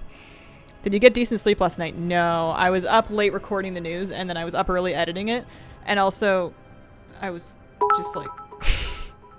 I didn't think that BlizzCon was gonna fry me because I didn't go. I figured I'm gonna be cozy. I'm gonna stay home. I'm gonna wear my sweaters. I'm gonna have my own bathroom and my own kitchen and my own bed. It's gonna be great.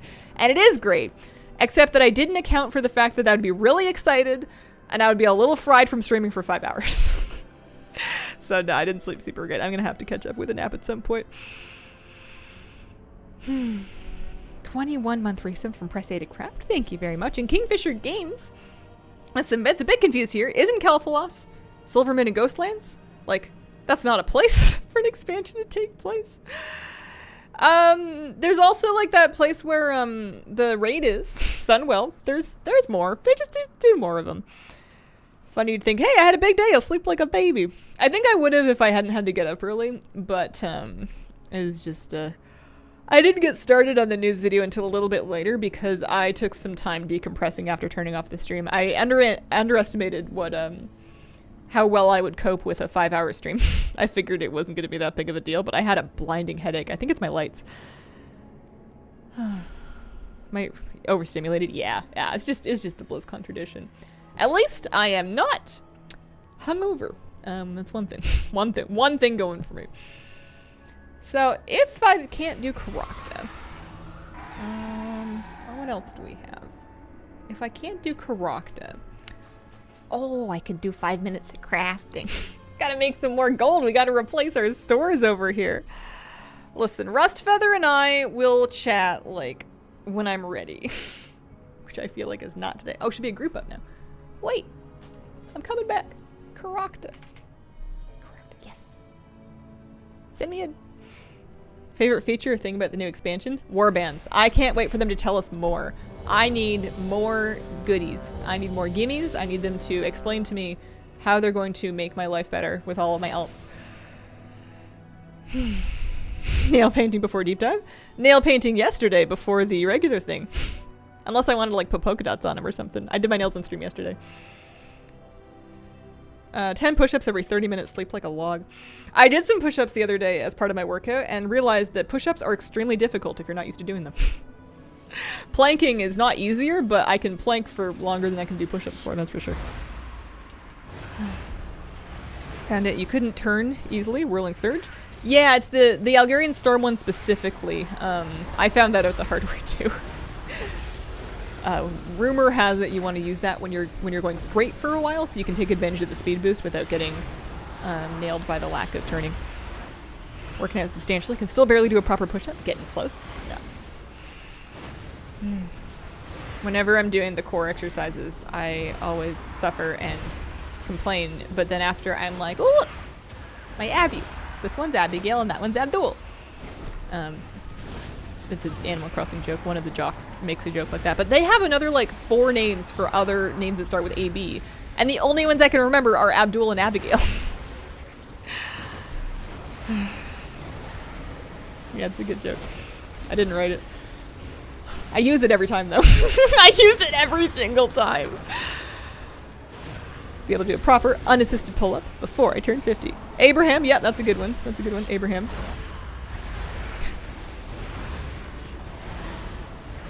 You lost me. The only person to know of Animal Crossing is Mr. Rossetti. Any luck here? No. Oh, somebody else got the shell wing. Congratulations. I think that was the group leader. Congrats.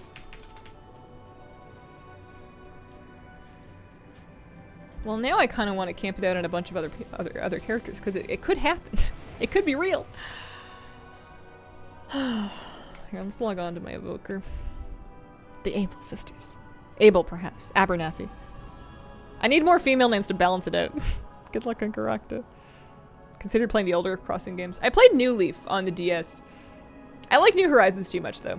I don't know. I like playing that one. Abby's just short for Abigail. I mean, I guess it could be short for Goddess.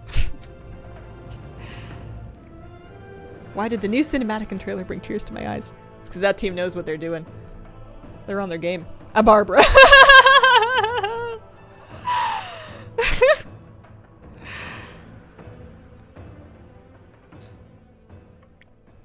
Thanks for joining my group. Congrats on your mount. Oh, Barbara. Oh my god. So can I make anything profitably? Okay, let's do an updated scan. Holiday one's better the first attempt of the day? No.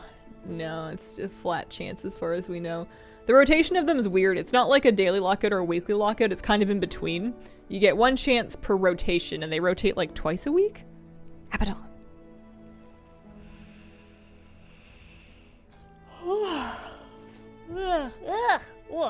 I'm not tired. You are. I'm rubber. You're glue. I'm checking to see if there's anything that we can use to be re-rich. So it looks like Convergence Dees. Draconium's Dees. Really? Okay. Who wants to make, and I can't afford to do like a massive batch of them because like I said, I sunk a lot of my capital. But who wants to make a batch of organic elemental potions of power? Let's just do like, let's not even do a huge batch. Let's do like, can I afford to do 500 of these? 300 of these? 300. Let's do this first. Because people are buying and crafting stuff for their end of season push. Not in like massive amounts, but 300 of these. The smart thing to do is probably to stock up on mats, sink all of your money into mats, and then craft a bunch of stuff when the new raid and season comes out in like 2 weeks or whatever?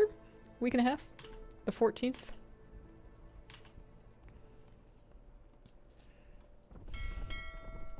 I am indeed tired. Do you have to switch to an alt? Yeah, because your alt would have a fresh lockout for it. Save the capital, buy the expansion later. But then I wouldn't be able to show everybody the dragon. You know, I wouldn't have been able to put in the news video.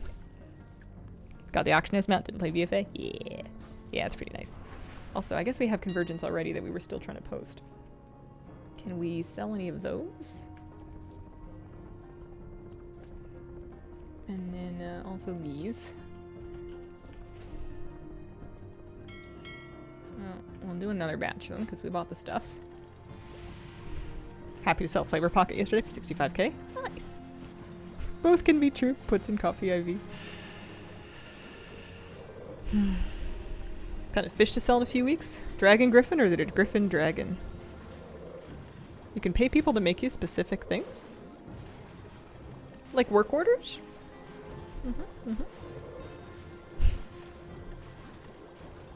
I think I'm missing some context here.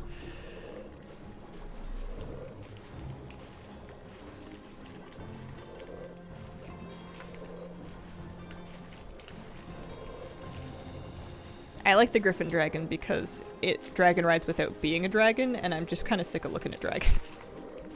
I know it's Dragon Flight. I know we've only had it for a year, and I know there's going to be like another year left to go, but I'm kind of like ready for a break. Is that what work orders are? Yeah. You can go to a work order table, or the work order interface, and you can look up an item and put up a crafting order where you can supply some of the mats, or all of the mats, or none of the mats. You put a commission on it, and then you open it up for crafters to be able to take it. So I could check crafting orders in Alchemy to see if anybody's posted them. Nobody ever really does for Alchemy. It's not for very long. But, yeah, you can have somebody make you something.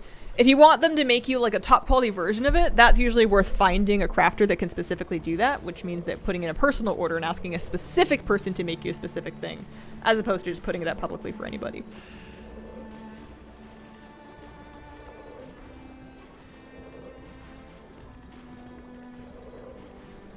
I think bringing dynamic flight to more flying mats will be welcome. Yeah. That shot they had of the Phoenix just zooming by. Oh man, that was good.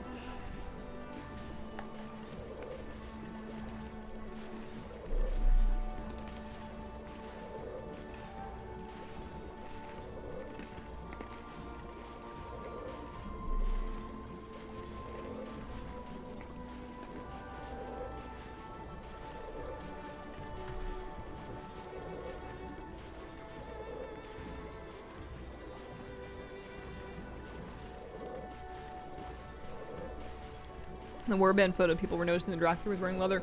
Let me look at it. I have it in the press kit. Hang on a second.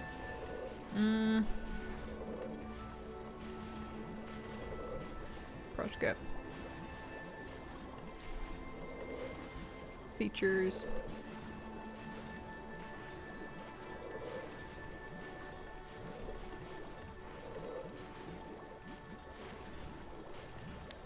It looked like wood to me. Not wearing much. Also level 13 Drac there. This might not be an indication of endgame gameplay. Yeah. I wouldn't think about that too hard. You can. You're welcome to if it's fun, but I'm not gonna think about it too hard.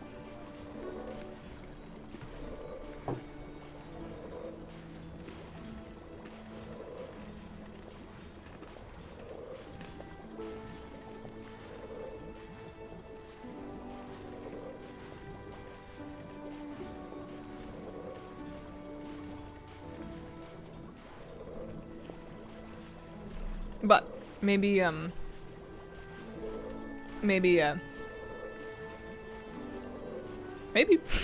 find out.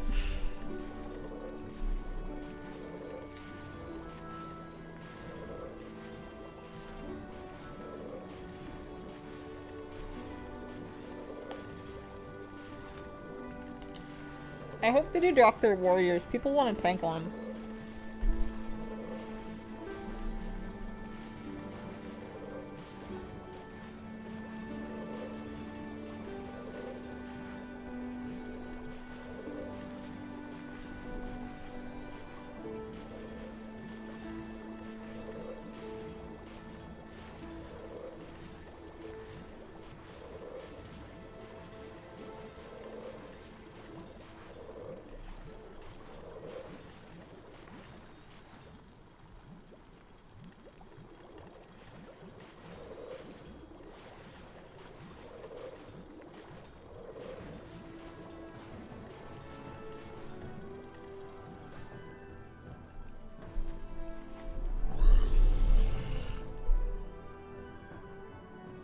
I still think it's funny that Hazel kind of predicted Agavoker.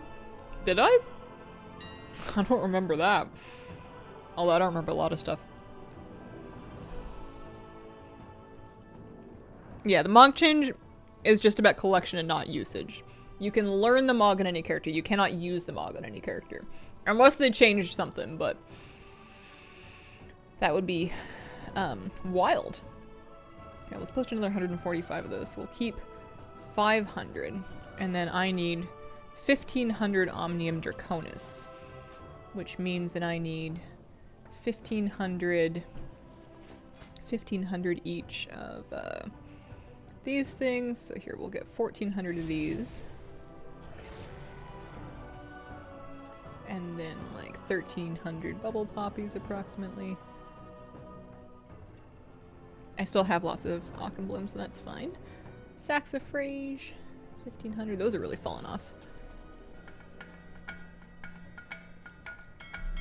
Kevzo3, thank you for the 50-month reset. Happy BlizzCon weekend. Happy BlizzCon weekend.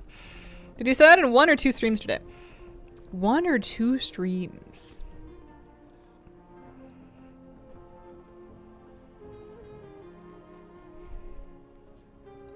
One? Question mark? Referring to the 2 videos. Oh, yeah, no, that I don't know. I haven't decided. Honestly, I'm not ready to think about it yet. I'm kind of fried. Correcting the group finder? Yeah. Here, I'll, let me... I'm on my way. I'm on my way. I'm coming. Custom finder group. Is it Alliance? Should be. Correct it. Yeah. Oh, there's one that's 5 minutes old.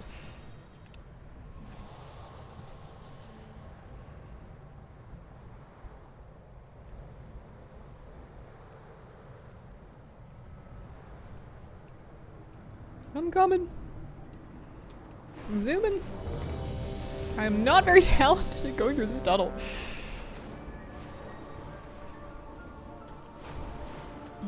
"97% of the war snail in the game now. Wish me luck." Oh, you got this. You're ready. It's such a cool mount. I was kind of underwhelmed about it until I got it, and then I watched like the little snail feelers sticking out through the metal grate on it, and I thought, this is sick. This is a sick mount. How many gift subs to go through the tunnel with your lightning search? 5. I'm cheap. Do I have to get through the tunnel? Because I'm pretty sure that's just gonna be me hitting a wall. That's the video. Oh, Aquafon's up too. I'm coming.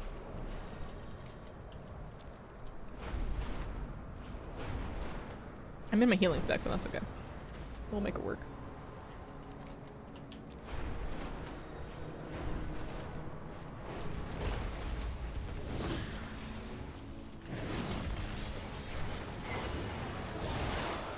Rated solo RPGs are coming as a brawl in 10.2. So the next patch, not just yet, but like next week. And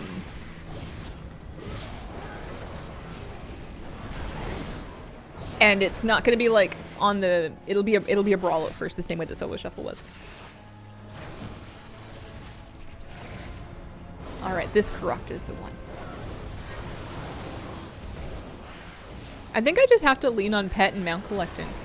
I think I have to let transmog collecting be until the War Within pre-patch or whatever, when they add that warband tech. Because I don't have it in me to go do a raid and get a bunch of mog that I can't learn, that I would be able to learn then. I just don't want to do it.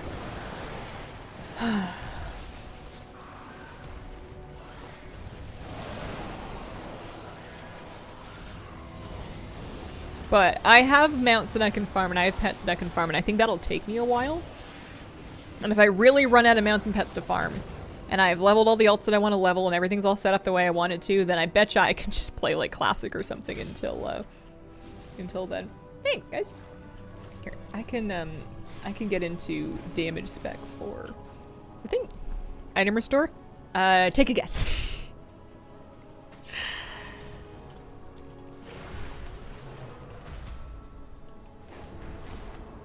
Do you get news directly from Blizzard, or are you like press to them?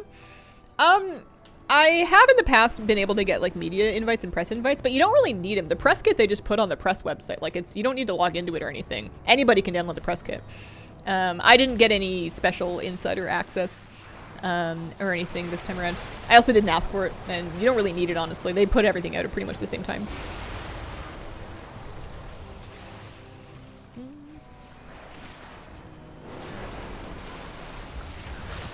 Close personal friends with you.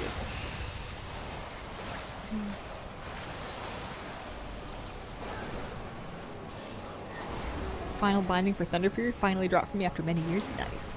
You know what I could do ahead of 10.2 is I could grind gold.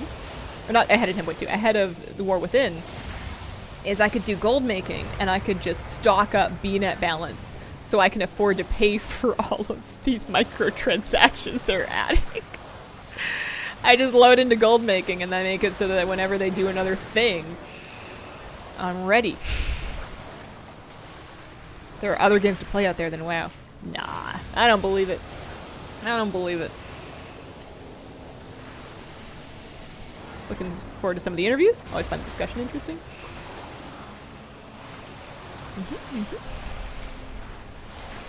Another pet dungeon?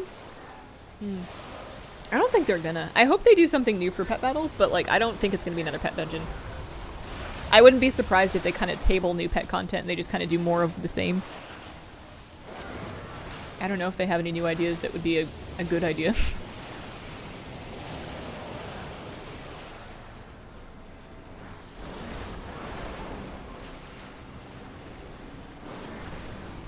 Finally, pizza got delayed. Happy pizza. Got gold in all the storm races. Nice. Pet battle raid. Nah, deep dive doesn't start for another hour. Hour and 5. We're just hanging out.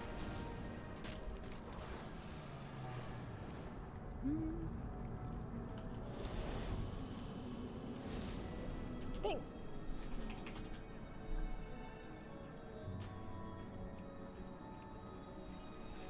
Mandatory pet battle in the new raid. Love it. Pet battle raid info. No, pet battle raid fight in the raid. New raid. Everyone has to get a specific pet collected and leveled. They don't give it to you. You have to go farm it. 0.01% drop rate, of course. Back to crafting.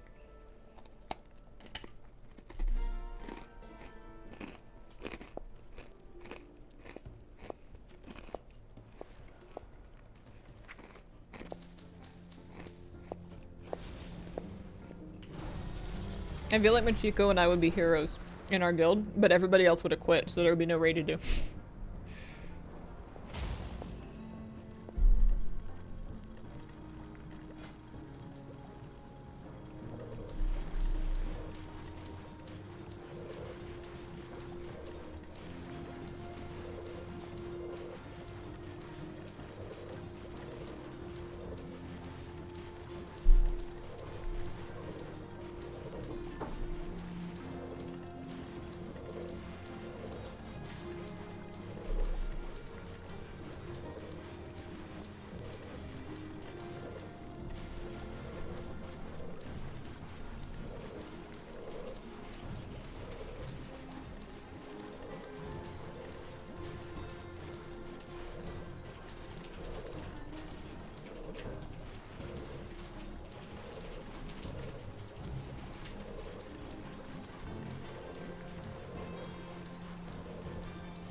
If the pet was tradable, would you regret not having 3 of them to help your guild out?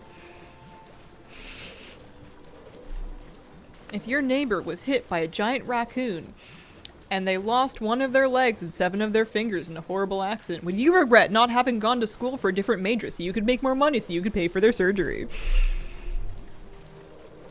How dare you?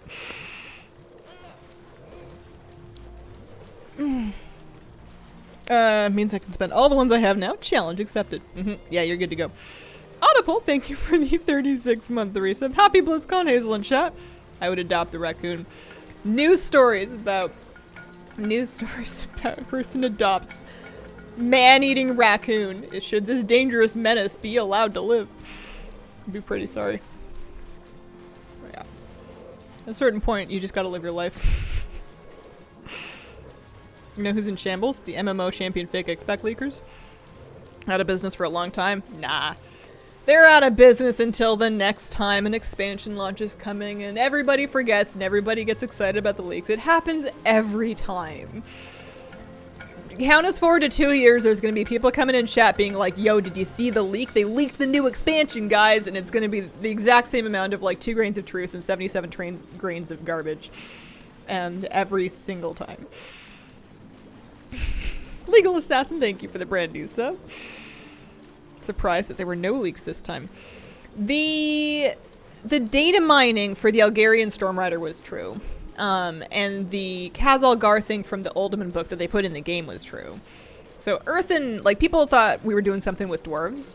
But, yeah, Metzen went on stage and leaked the next 2 X-Packs himself. They're getting right ahead of it.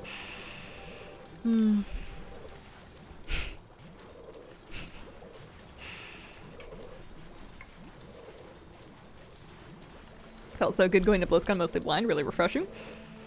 I was definitely surprised. I was certainly 100% definitely surprised. Thought the Kata t-shirts in the Blizz store was misdirection, but it wasn't! Links for like unauthorized pictures of certain bearded premises, yeah. Yeah. Yeah, all of the, like, the screenshots of, like, Avaloran and stuff and the supposed BlizzCon slides, those were just, I guess, really good editing. Clever imaging. It's gonna be slow for the next 6 years. There will always be stuff for people to guess at. People just like playing that game too much. Oh yeah, created leaks. I read someone saying that that image in particular didn't have some of the tells that AI created art has. But I don't know enough about AI to know if that's true or not. That was just like a Wowhead comment I read or something.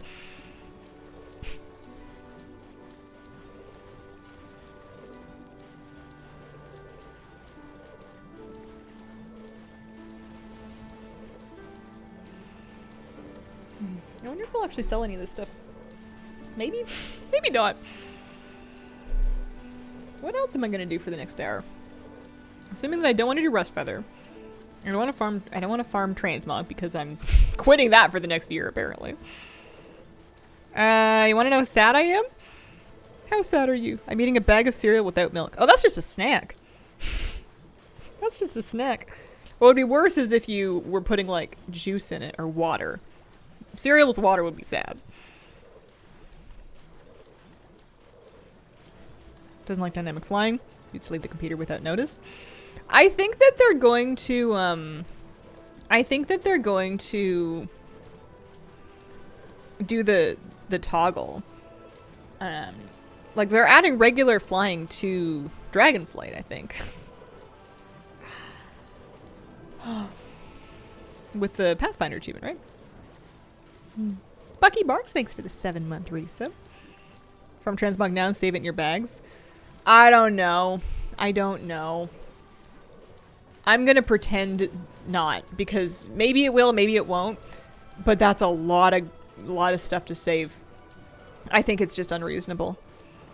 Yeah, I thought that you were doing the toggle with 10.2 as well. I think that we're just kind of, it must have gone under the radar because I've seen a lot of discourse about it in the future when I feel like we're getting it sooner.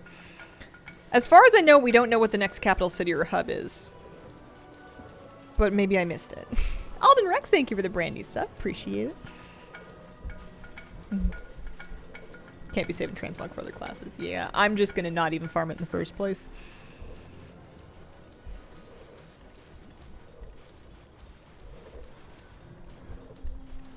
Doesn't have luck with items in her bags counting for things. Bet the bullet pre-ordered Epic really wanted the pet and the toy. I'm surprised by how much I'm enjoying the mount. I like the mount a lot better after I went and changed the color. I didn't want the blue griffin, but then when I could make it a purple birdie that was more phoenixy without all the armor on it, I thought that was sick. Yeah, so with the new transmog, if you do the new flying challenges, you can do a quest that lets you upgrade the transmog. I think I need to turn it in, actually. Not getting that chest piece in your paladin. Not until next year, I think. Purple with the crystal back. The new quest follows you around. There's like an NPC that will come harass you. Or at least that's the way it was for me. Purple one reminds me of like an updated Void Talon. I feel like purple's the popular color. I've heard of a lot of people going purple. Like the yellow and the red look cool too, but getting gold new courses gives you the Stormrider title. Do I want that? Should I try for that? I don't know, man. It would be something to do, but I think I might flip my keyboard. I made mine red. You're making me consider spending more money. My deepest apologies. Bear in mind that it's one mount of like hundreds and that you do not need it to get from point A to point B. I'm probably going to ride it for a while, but I'm sure that when they add in regular or dynamic flying to a bunch more mounts in War Within, you're never going to see it again from me. You cannot evade flaps. Riveting crafting content. I know, right? You expect nothing less from me. Oh, look at us go. Look at my crafting speed. It can't even load the crafting bar fast enough.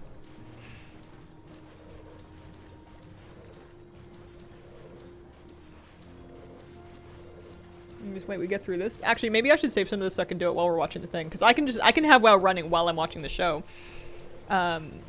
So maybe I should do my crafting while we're actually watching the deep dive, and I should play the game for now while people are looking at me. Hi. It's not a bad idea. Here, let me go make sure I turned in that Stormrider quest for the... Because I don't think I did. Why we're crafting this much? I gotta make gold back. I spent all my gold getting BNet balance to buy the new expansion with. Someone in my guild says 2.5 mil to buy the epic version, so I gotta get farming. That's exactly what I did. Sit and fish for an hour. Do you have enough gold to restock materials? I left myself 800k. Plus I have more like floating around in a couple other characters because these ones do like tailoring cooldowns and stuff. So yeah, take me topside. Take me topside. Beat me up. Didn't turn in my storm riding quest either. Buy the new expansion in order to play Dragonflight. Yeah, I bought the game with the gold in the game.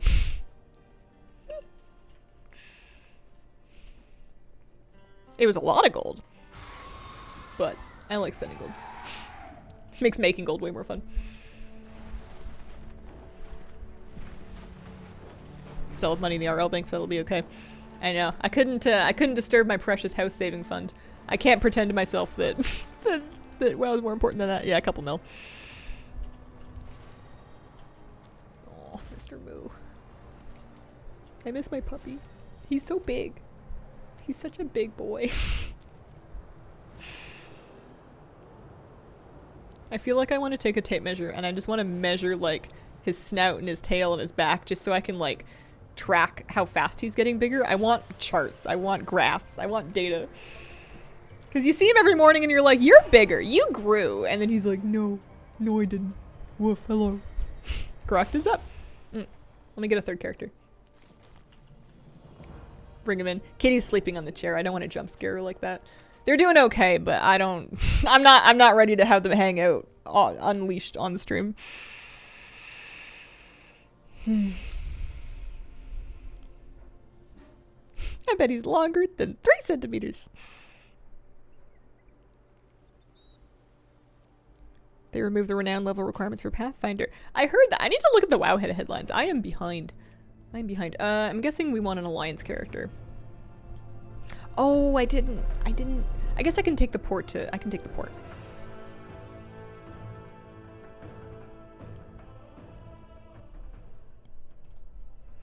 Because I changed my Hearthstone in this character. But she can go Stormwind to Veldraken and then fly. I can't see it, but my rare scanner went off. I'll move her down to Groct anyways. We'll see if we can find a group. I'm not Horde. I usually do that in reverse. Yeah, I'm coming. I'm coming. I'm excited for the new raid. Amir Soul's gonna be really fun. I did use the new Hearthstone. Honestly, kind of underwhelming. You get like some earthy effects, you get some lightning effects. I don't know what I expected, but it's not the coolest one by far. It's the same animation. I like, my favorite one I think lately that they've done is the Dominated Hearthstone from Torghast. I'll show you that in a minute. I won't like use it, but I'll show you that animation because that thing is sick. Because it like actually like puts it out in front of you.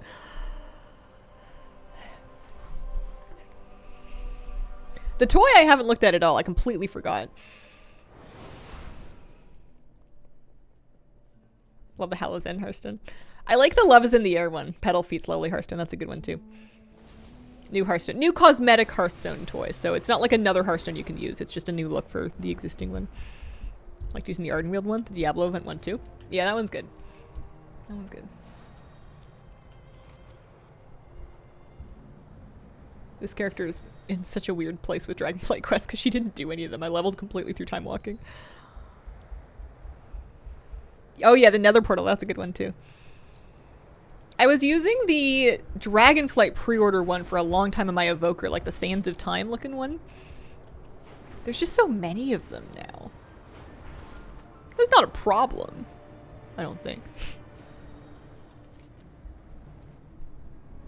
Rock that.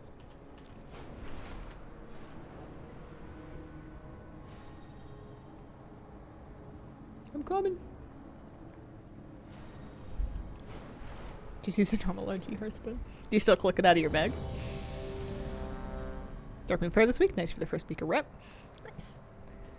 Want to be able to choose load screens. Oh. What if we could make wallpapers out of our warband and then we could set those as load screens?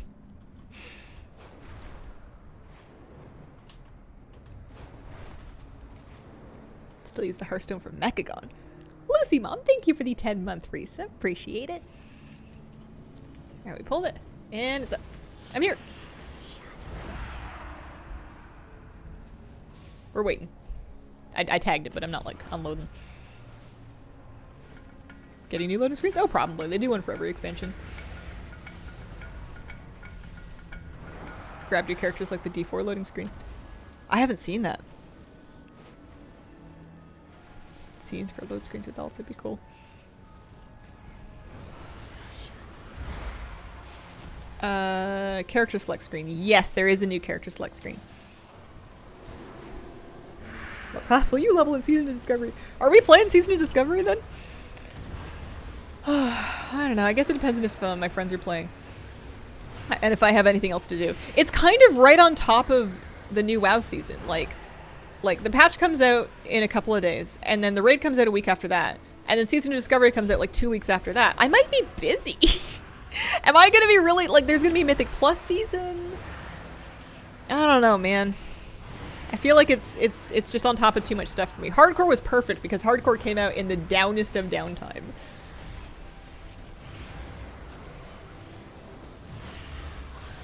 Can't believe they're launching it that soon. Yeah. I think it's exciting. I think that was a nice cheer point for the BlizzCon. Back to my rolling classic teams to check out seasons. I'm excited. I would probably play a hunter. I just like hunters in classic. No luck. Anybody else get lucky? Thanks. I'll leave this character here.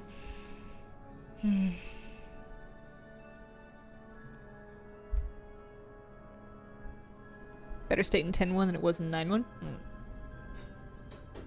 Wonder how much overlap there is between classic players and retail players. I think some. I don't know how much. I don't know how much.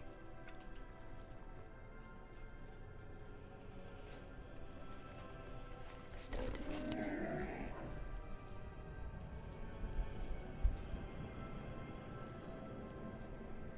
Did a bunch of Legion Raid Finder.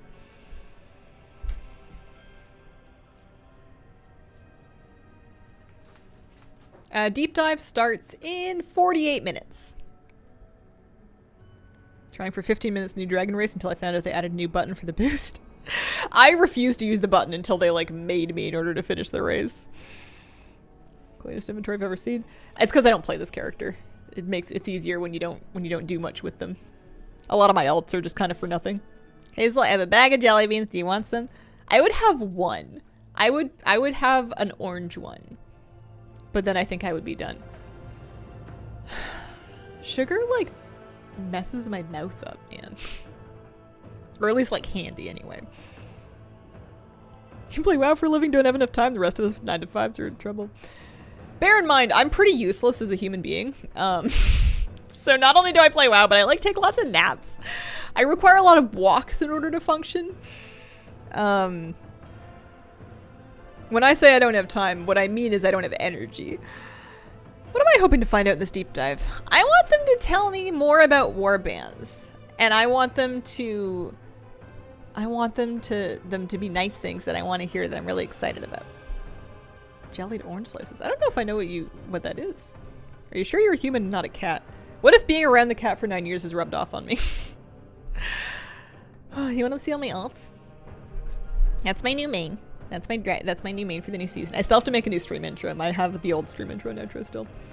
I'm getting to it. That's my old main. This is my beloved, my horde priest. Why another priest? Why not another priest? Which hat? That hat?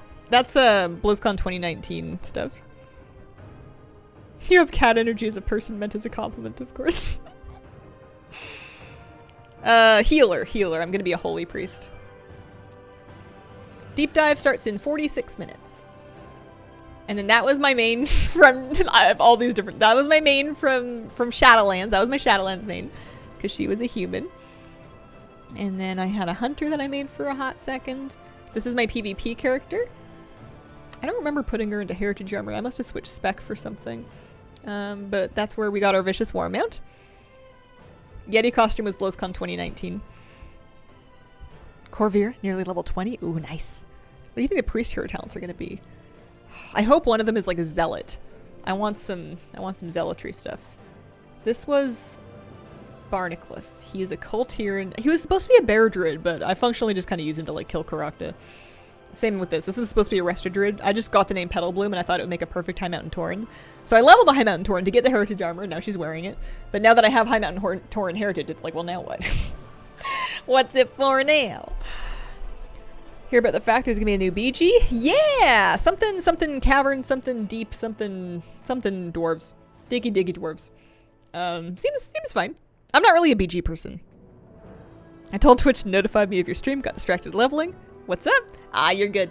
We're gonna watch the deep dive, but that's not for another 45 minutes. So we're just hanging out. I'm just chilling. I've been crafting. I ate a granola bar. We did the storm rising stuff.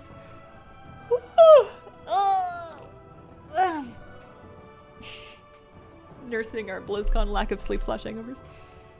This one's gonna be 45 minutes. It's gonna be a 45-minute presentation. Size comparison between available dwarves and the new allied race since they're supposed to be bigger. Plus horde dwarves. And we got the warrior, we got the horde hunter, shaman, boy, can't forget boy, and my rogue, and then my 2 tanks. This was supposed to be, I guess I could level it. This was supposed to be my PvE Resto Druid. That for some reason is different than Petal Bloom for reasons I don't remember.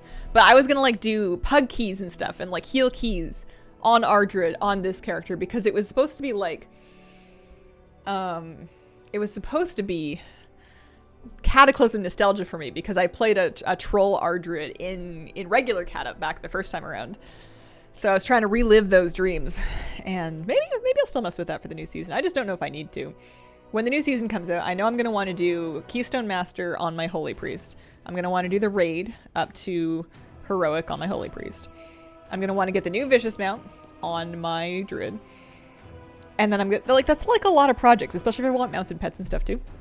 I think I have 15 level 70s. 2, 4, 6, 8, 10, 12, 14, 15 level 70s. I have no mages, I have no monks, I have no death knights. Here, what classes am I missing? But I don't need those classes to collect the transmog anymore. Or I won't once the War Within comes out. So I have warrior, I have 1 warrior, a couple hunters, no mages, 1 rogue, bunch of priests, a couple warlocks. Maybe 1 warlock? A paladin, a couple druids, a shaman. Yeah, I have no mage, no monk, no DK.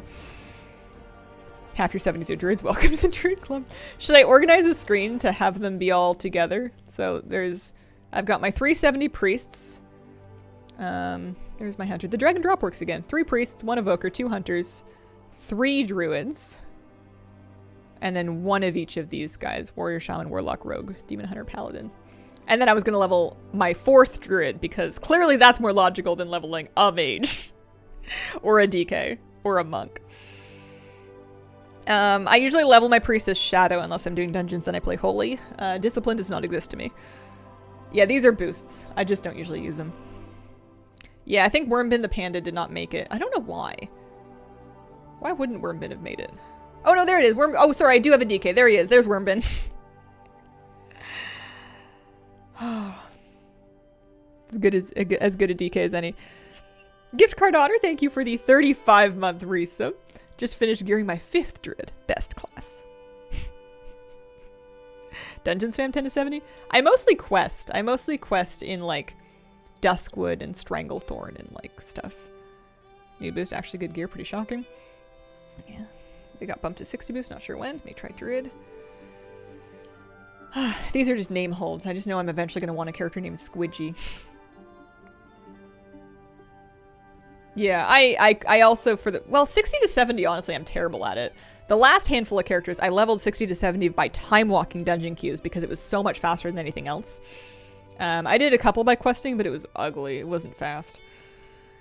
That's the part of alt leveling that I get stuck on the most. It's hard to want to level alts when I don't know what I want to level them for, you know? Herb Gathering and Azure Span. Frack decided to do a flyby. I could make a mage, but like, for what? Also, what if I need to save some of these classes to be an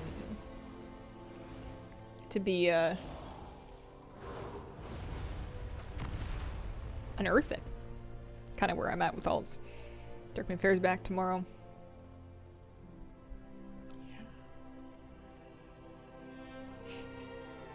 If I'm gonna play a mage, I want to play my hardcore mage where my entire spec is Frostbolt. My Warlock is Destro for the most part, and it makes me feel like, why would I be a Fire Mage when I could be a Destro Warlock? They're both clothies that are flinging fire magic. The Deep Dive is another WoW panel where they're hopefully going to give us more details about the War Within. Do you think Earth and Shaman fits thematically? As well as anything. Yeah. I'm not a lore buff. I'm the opposite of a lore buff. I'm a lore smooth. Bust one hell of a drug. You could boost a mage. Yeah, but like, why? I have Dark Iron Heritage. I just no longer have a Dark Iron Dwarf. I used to have one. I deleted a bunch of characters. I'm a lore debuff.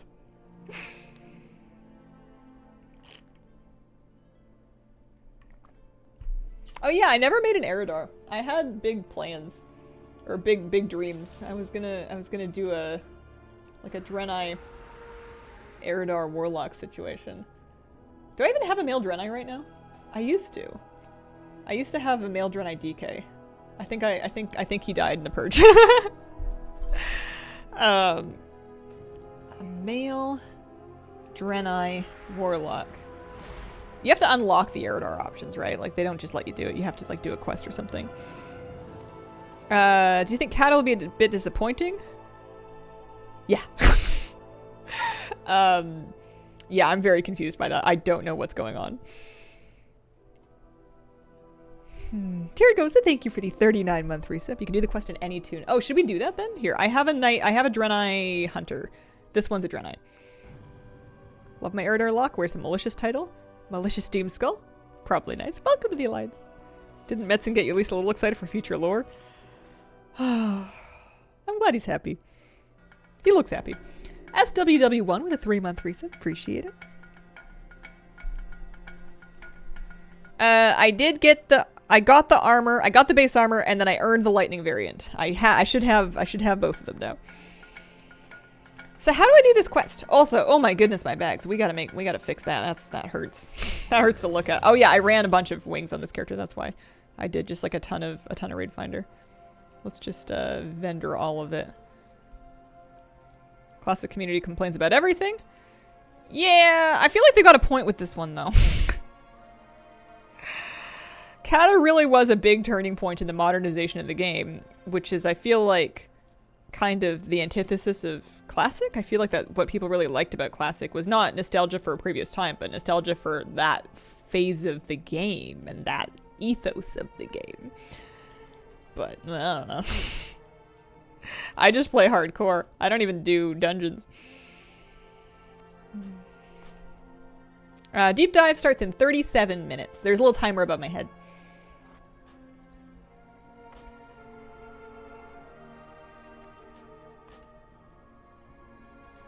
Watch Classic Cataclysm somehow be like a runaway smash hit.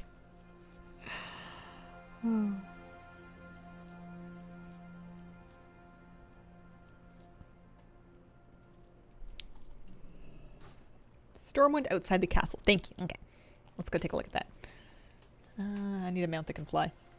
I love my hunter pets on this character, but I just can't quite get into class or retail hunter the way I love classic hunter. You know, where's my ammo pouch? Why don't I have to buy cheese? Surprised you're on a BlizzCon. I wanted to try staying home this year, and I didn't really feel ready to travel and do like big crowds yet. Doing a Red Draenei questline, vendor close by, you can buy a cool new Mog and a great Hearthstone toy. Oh. Seasons of Discovery seems awesome though. Yeah, people seem really excited about that.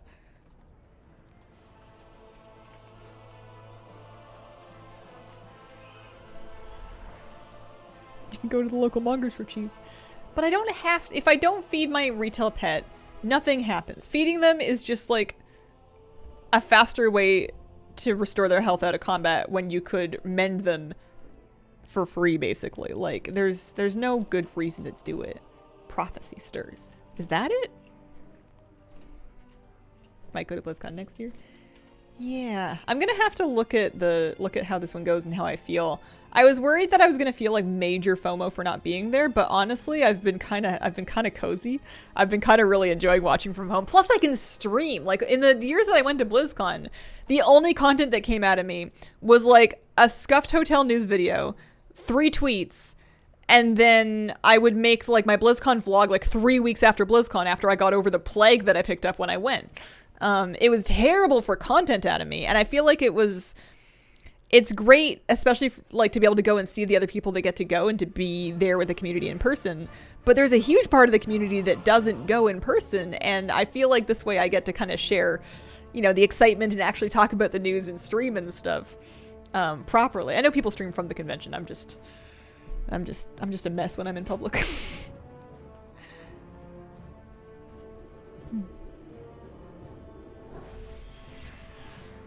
Yeah, plus it's a lot of money.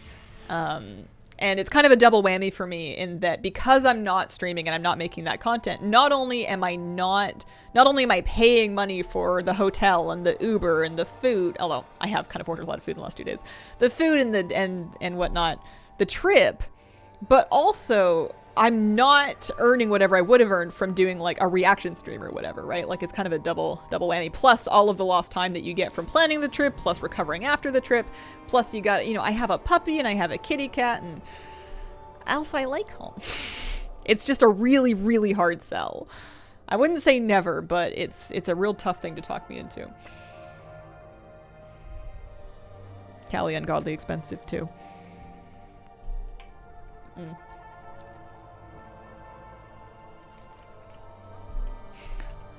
I think I would spend just as much getting like a really good dog boarding for my dog if I did travel as I would on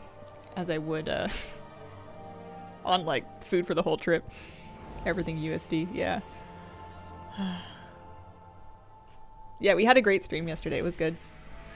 Every little bit helps. Just once for the experience, but only then if I had guildies.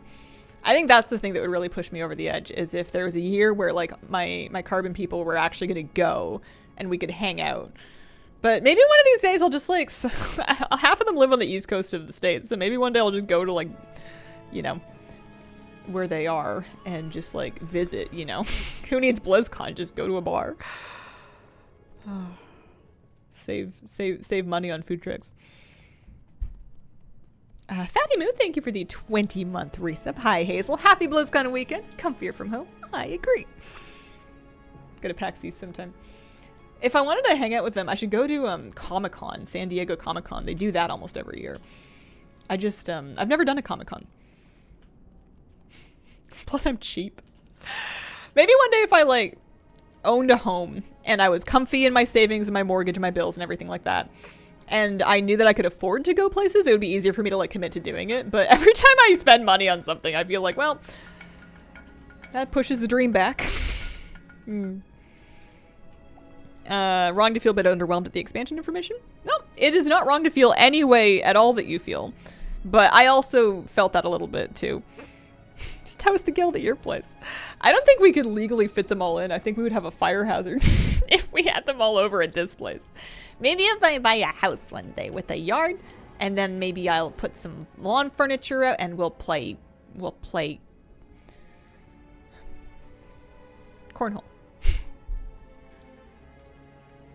I bet if I put out enough beer, they'll have fun.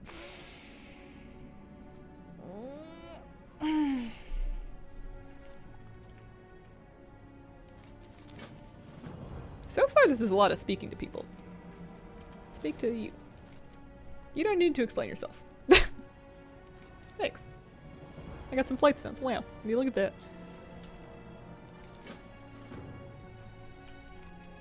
Surely they're gonna make me actually, like, go somewhere at some point.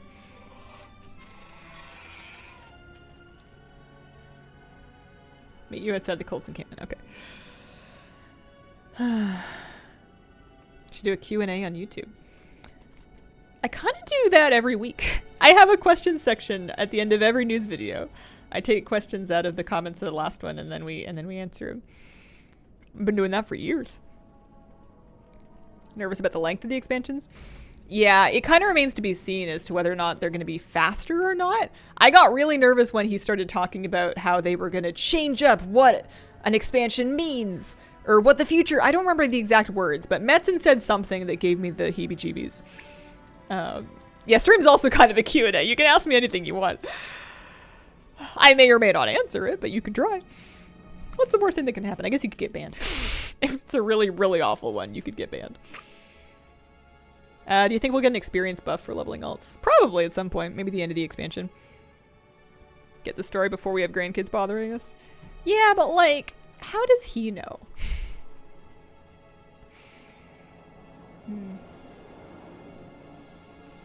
What class race combo do you wish you could do now that you can't currently? Gnome Demon Hunter. It's the best one. Why do you feel it was underwhelming? There wasn't any big headline item that made me really excited and like visualize the future of the game. You know, like when they announced Dragonflight and they had like the dragon riding demos and like I was actually excited about renown tracks and earning cosmetics and doing these different activities for the different renowns without having to be locked into them like Shadowlands Covenants. I could see what playing the expansion was going to look like, and it felt exciting to do. And I don't feel that way with this one. I have a hard time imagining it.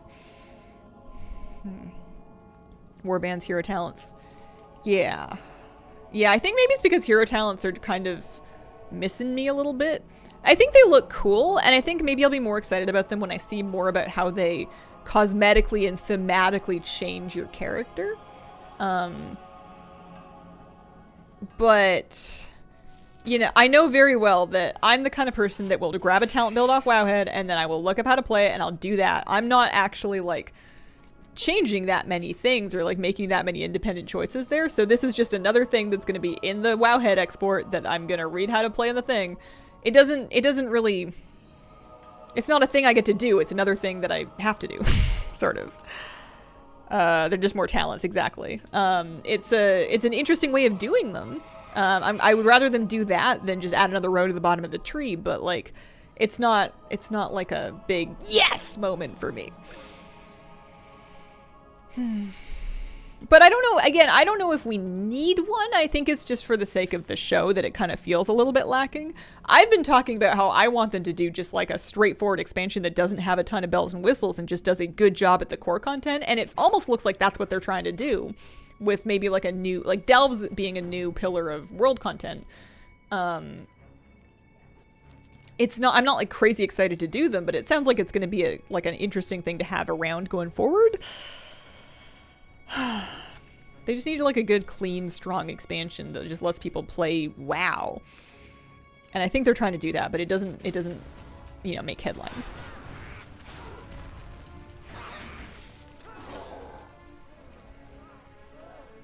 No new proper feature like Garrison's Pet Battles class halls or such. Yeah. My theory is that a lot of those features that they've done have been bombs. Like, they have been unpopular and they have been big sources of headaches for them, and that maybe it's easier for them to not do another like islands or garrisons or covenants or whatever, because they are generally, they just get complained about anyways.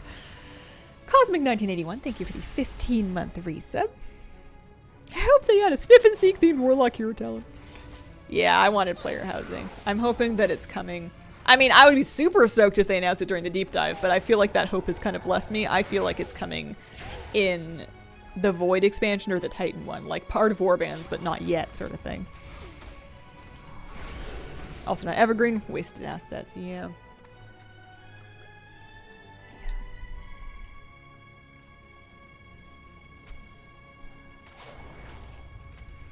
Make a TV show because their cinematics are amazing.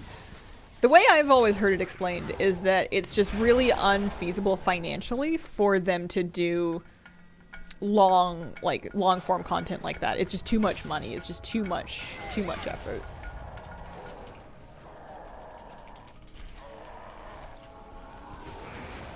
Cinematic was boring? I liked it. It was very watch the emotions kind of thing. It wasn't really action packed. It was more about feelings.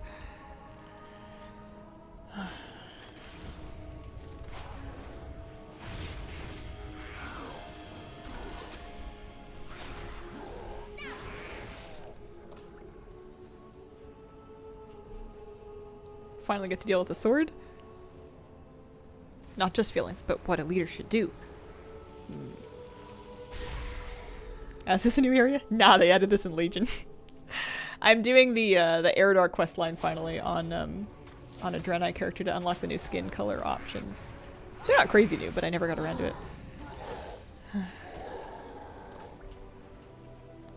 Do you find Anduin looked like a gruff Ryan Gosling? I found there's a lot of different actor comparisons I saw. I heard people comparing him to the guy that played Archer. I forget his name. I heard him compared to Chris Pine. I've heard him compared to Gosling. Watching The Crown on Netflix recently, I think about this stuff a lot. Stephen Arnell, that's the one. Yeah, people were talking about that. Looks like a Jedi.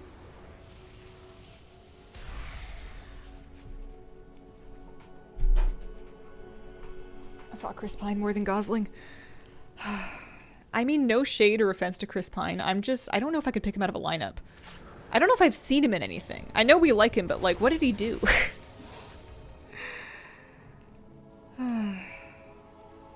I don't know why I have growl off. Couldn't tell you. Star Trek? I didn't watch that. I didn't watch Wonder Woman. Oh, I did see the D&D movie. There's one. There's one. That's where I've seen him. Was he the main guy in it? Yeah, I watched the D&D movie. Alright. Alright. Here he is.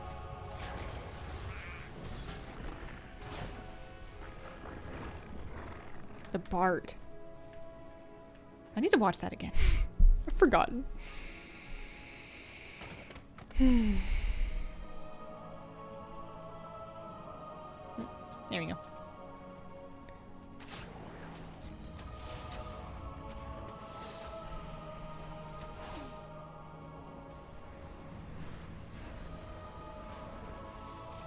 Wonder Woman was awesome.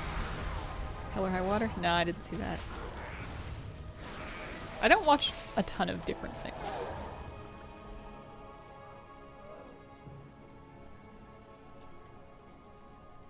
Not because I'm too cool, just because I'm no fun. Do I have a favorite Chris? Silver Kitty.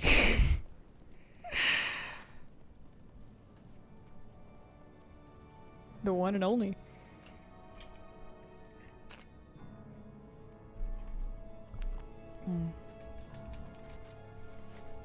Speaker, Naldru, and Slime. You betcha. Looks like the main blonde puppet in Team America. Awful lot of dudes named Chris in movies. Oh, yeah. We're getting Ian today. Yeah. I like Ian.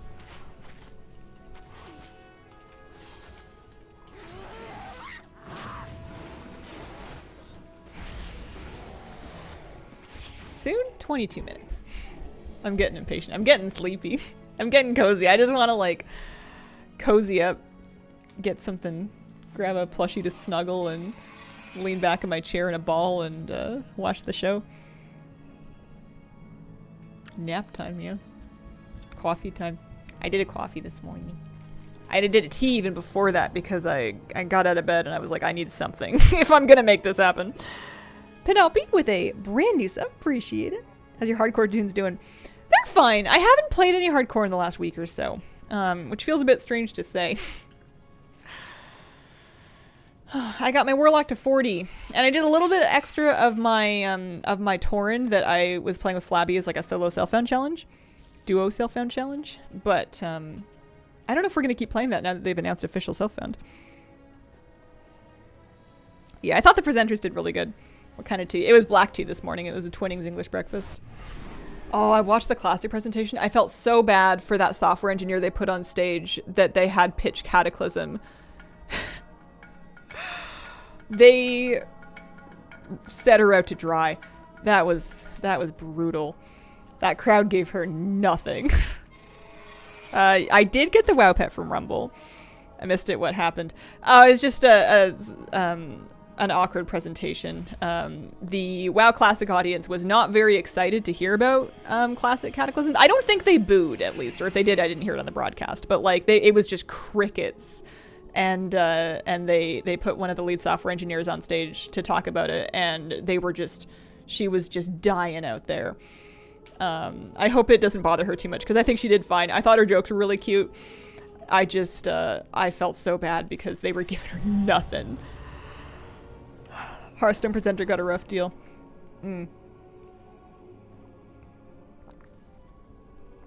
Yeah, I don't get why they've gone for Cataclassic either. We'll find out.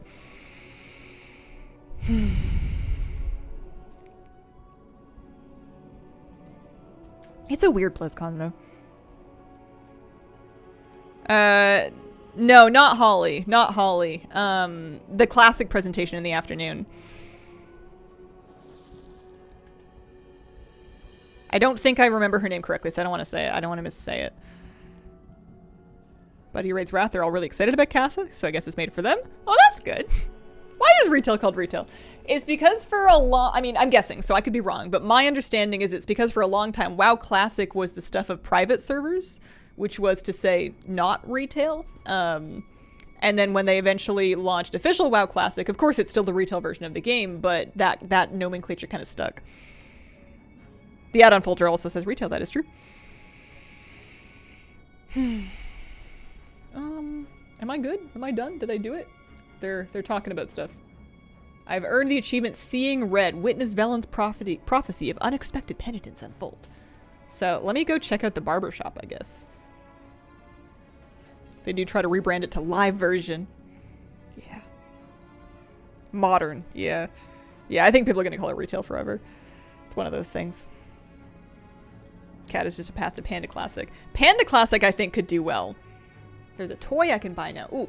From who? Or do I have to wait for them to finish talking? In the hub.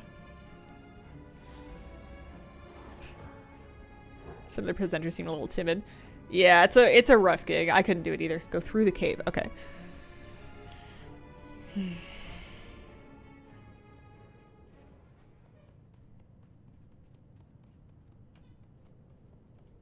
Through the cave, back to the hub.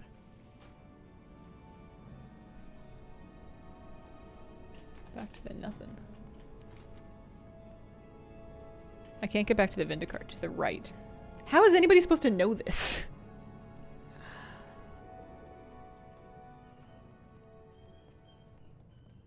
Accidentally took a nap, got too cozy, time to get up. Purple.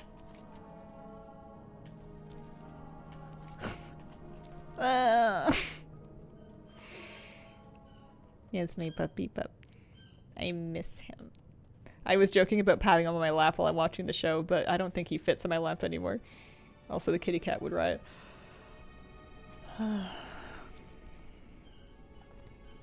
That's probably his pig. He loves his squeaky pig.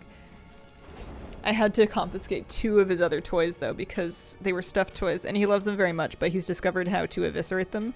He had this little felt pig thing that was very cute, that he had his whole life, and he came with it from the shelter. And he chewed out the tummy of it in, like, a hole. Like, he didn't rip apart a seam of it. He gnawed and burrowed a hole straight through the flat middle of this toy, and then pulled out all the stuffing. And he starts eating it. He eats the stuffing.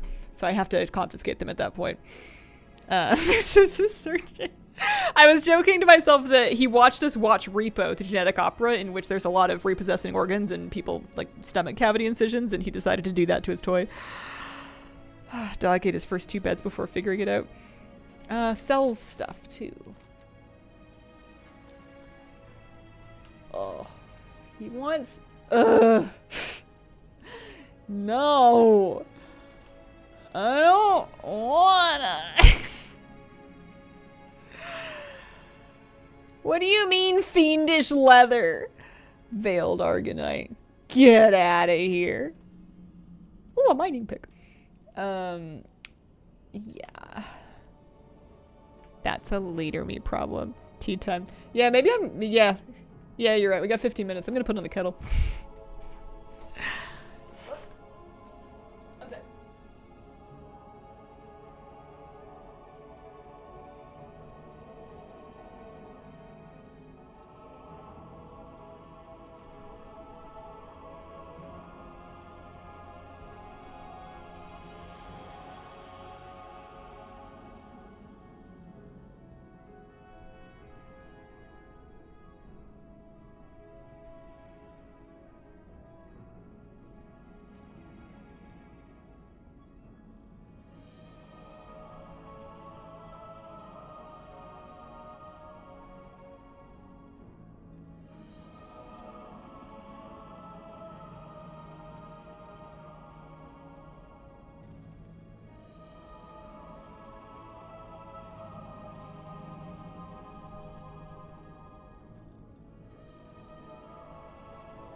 Very quick puppy visit. Big puppy. Have you seen my baby lately? Moo moo. I know. Hi, Moosey. Hi, buddy. Okay, I'm gonna escort you back now. You can't go bother the kitty cat. You can't. Imagine having him on my lap for the deep dive. He's so big now. He's not 6 months old yet, but he's almost 6 months old. He's 1 week shy of 6 months old. Yeah. Hi, baby. All right. Let's scoop. Scoop the pup. Whoa. See ya. Thank you, baby.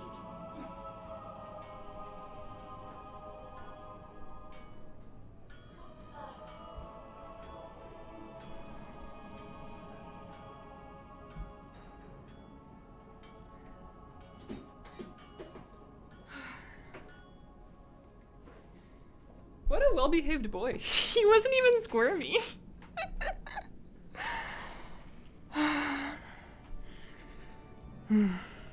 We need moose emotes. I need to find out if his ears are gonna stand up perma or not before I get emotes made, because they might look different. When pups get big, pick them up, they look at you like, why you put me here? Okay, Oxic, I'm glad that's working for you. Is there anything else I can buy here that's like easy? Reasonable? I think I'm just gonna go try out the customizations. Oh, goodness. Wow, that really got my heart rate going. Old boy ears never stood up. They were so adorable. That's my bud. That's my boo-boo. That's my moo-moo. I see him in the morning and I give him a big hug and I go, hello, moo-moo. How is my moo-moo? Bring back my moo. His name is Moose, but that quickly became Mr. Moosey Moo, which became Moo Moo, which became Moo. His name is Moose. M-O-O-S-E. Barbershop. Also, I heard my kettle, so I should probably go put on my tea. Hang on.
Okie dokie.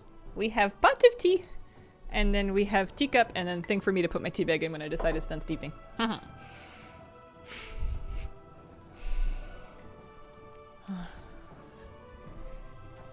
He's not 100 pounds yet, but you have to roll the tape back and see. He is, he's a big squishy muffin. He was so good too. I carried him in and then I carried him out and he was just like, "Hi Mom. What are we doing? I guess I can fit in your lap." Woof. He didn't bark. He's a donkey pupper. He's lean. He's athletic is what he is. He gets a lot of exercise because that's what it takes to keep him occupied and happy and in good shape. But it means that he's a muscular dog. I give him little muscle rubs. Rub his shoulders and his hips and stuff after the pork. Looking for the thing. Is that his voice? "Hey Mom. Got anything for me? Or any of those groceries for Moose?" Woof. That's the Moose voice.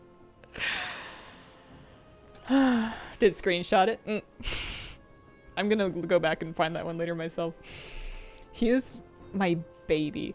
It occurred to me recently that that must be how people that are like that have like baby fever feel before they have kids or when they're deciding to have kids.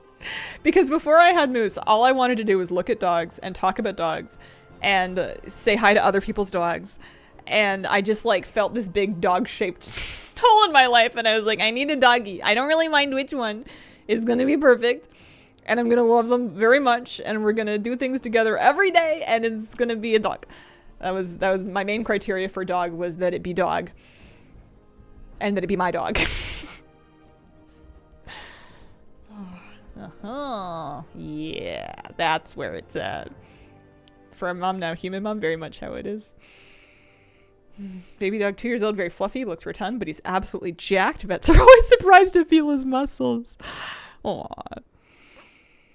Alright, well I think during the show, which is going to start in another 8 minutes or so, I'm going to do some math crafting. I suppose in the meantime I can like go poke around. I'm glad I got that done.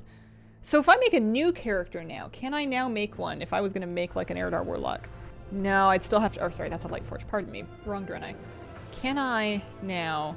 Yeah, you can do it from the beginning. That's what I wanted. I wanted to be able to do it on character screen. That's nice. ICD Coffee, thank you very much for the 2-month resub. Happy BlizzCon Day. The hunter is wearing Aberist here.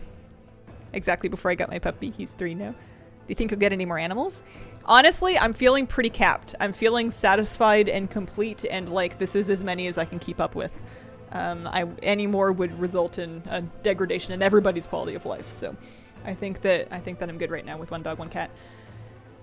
One day maybe with more space, maybe, but especially and if it was like another older dog and not a puppy, but I don't know. Yeah, I have a cat, I have a dog, I have some fish. I'm happy. I'm good. Details start in another 6 minutes. There's a timer over my head. But also, my Moo-Moo. My Moo-Moo's so cute. My kitty cat's so cute. She was on stream earlier. I have the best ones. The shelter messed up. They gave me the best one. I don't know what kind of dogs they have for everybody else because they gave me the best one.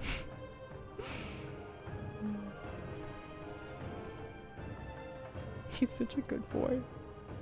He's so sweet. I don't think we know exactly what they'll talk about in the deep dive. It's gonna last 45 minutes. I was so flattered that they picked us for Moose because apparently they waited a while. They didn't pick anybody for him for like a couple of weeks. They wanted to find like the right match for him. And I was very flattered, very excited that that meant me. And also happy because that meant that Mr. Moose comes in with me.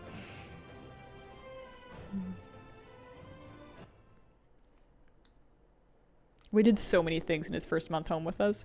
I had read a lot about puppies and I'd read a lot about puppy socialization in like that 12-week window or like the 3 months to 4 months window, 12 to 16 weeks. And I was like, all right, Moose, we're doing everything.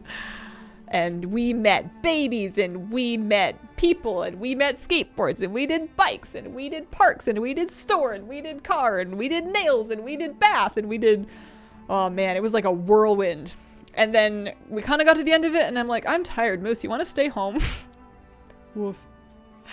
All right, good. We're good. But he's it paid off because he's pretty well socialized to everything now. I can trim his nails. I can give him a bath. He plays with all the different dogs really nicely. He meets people really nicely. He's actually really cute. He'll like kind of go cuddle with people if they say hi. He'll actually like lean in and give him kisses and wag his tail and be all excited to meet total strangers, which he wasn't at first. He was nervous about new people for a while, but they've all been so wonderful to him that now he's like, new person? Do you think they'll love me? Yeah, bud, but you can't meet everybody. I'm sorry. Some of them are busy. Yeah. It's not like he stopped socializing them after that. There's still more things that we do with him, but it's apparently a pretty key window, so we definitely like loaded it up in that one bit. Got some tortilla chips and tea. We're ready for this panel. Oh yeah, my tea's probably steeped, eh? And then meeting the cat. He's so chill at home now. Like, as long as he's on his schedule, he just hangs out. It's really nice. He doesn't really get into trouble, just like loose in the house, the way that he did in the first couple of weeks when he was still like a land shark. And he doesn't chomp us anymore the way he did in the first couple of weeks when he was a land shark. Don't get me wrong, it's still not like totally back to normal because he's 5 months old. He's almost 6 months old. But wow, those first 2 months were a lot. I have some green tea. This is the Tazo Zen blend. It's, I mostly grabbed it because it was the only green tea bag that I had on hand and I couldn't be bothered to get it my loose leaf strainer. I wanted to be less busy. Dogs are wonderful. And he lets me love on him, which is like most of what I want. I just like, I go and I give him the rubs and I give him the scritches and I give him a big hug. And you bury your face in his neck fur and he smells like dog. He feels like dog and he's nice and warm. And he gets all wiggly and he gets excited to see me. I just love him so much. I'm insufferable. So we're gonna do this. And then this should be on soon. Here, let me mute game sound and then let me unmute the show so that we can hear what they're trying to say here. During the presentation, if I need to adjust the sound or anything like that, or if I've broken anything, please let me know in chat and I'll straighten it out. So let me turn on sound. This should be some interact. That on like half, eh?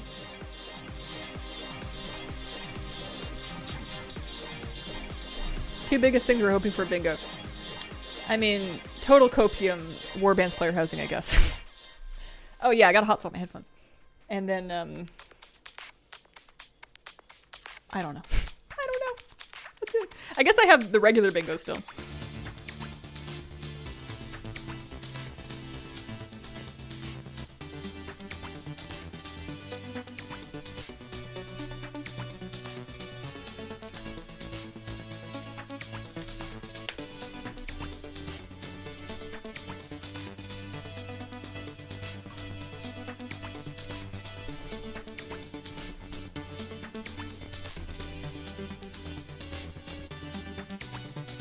Oh, let me make sure I have the quality on properly.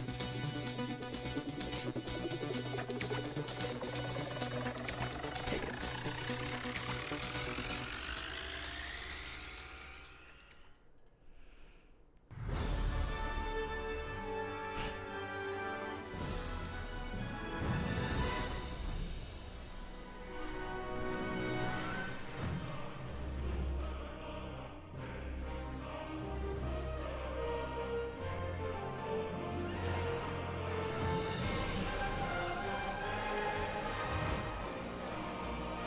I want to open my bingo card back up again.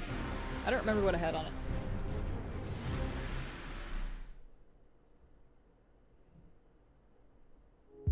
BlizzCon 2023 would like to thank our partners. Omen, Game Life. On theme. Xbox, power your dreams.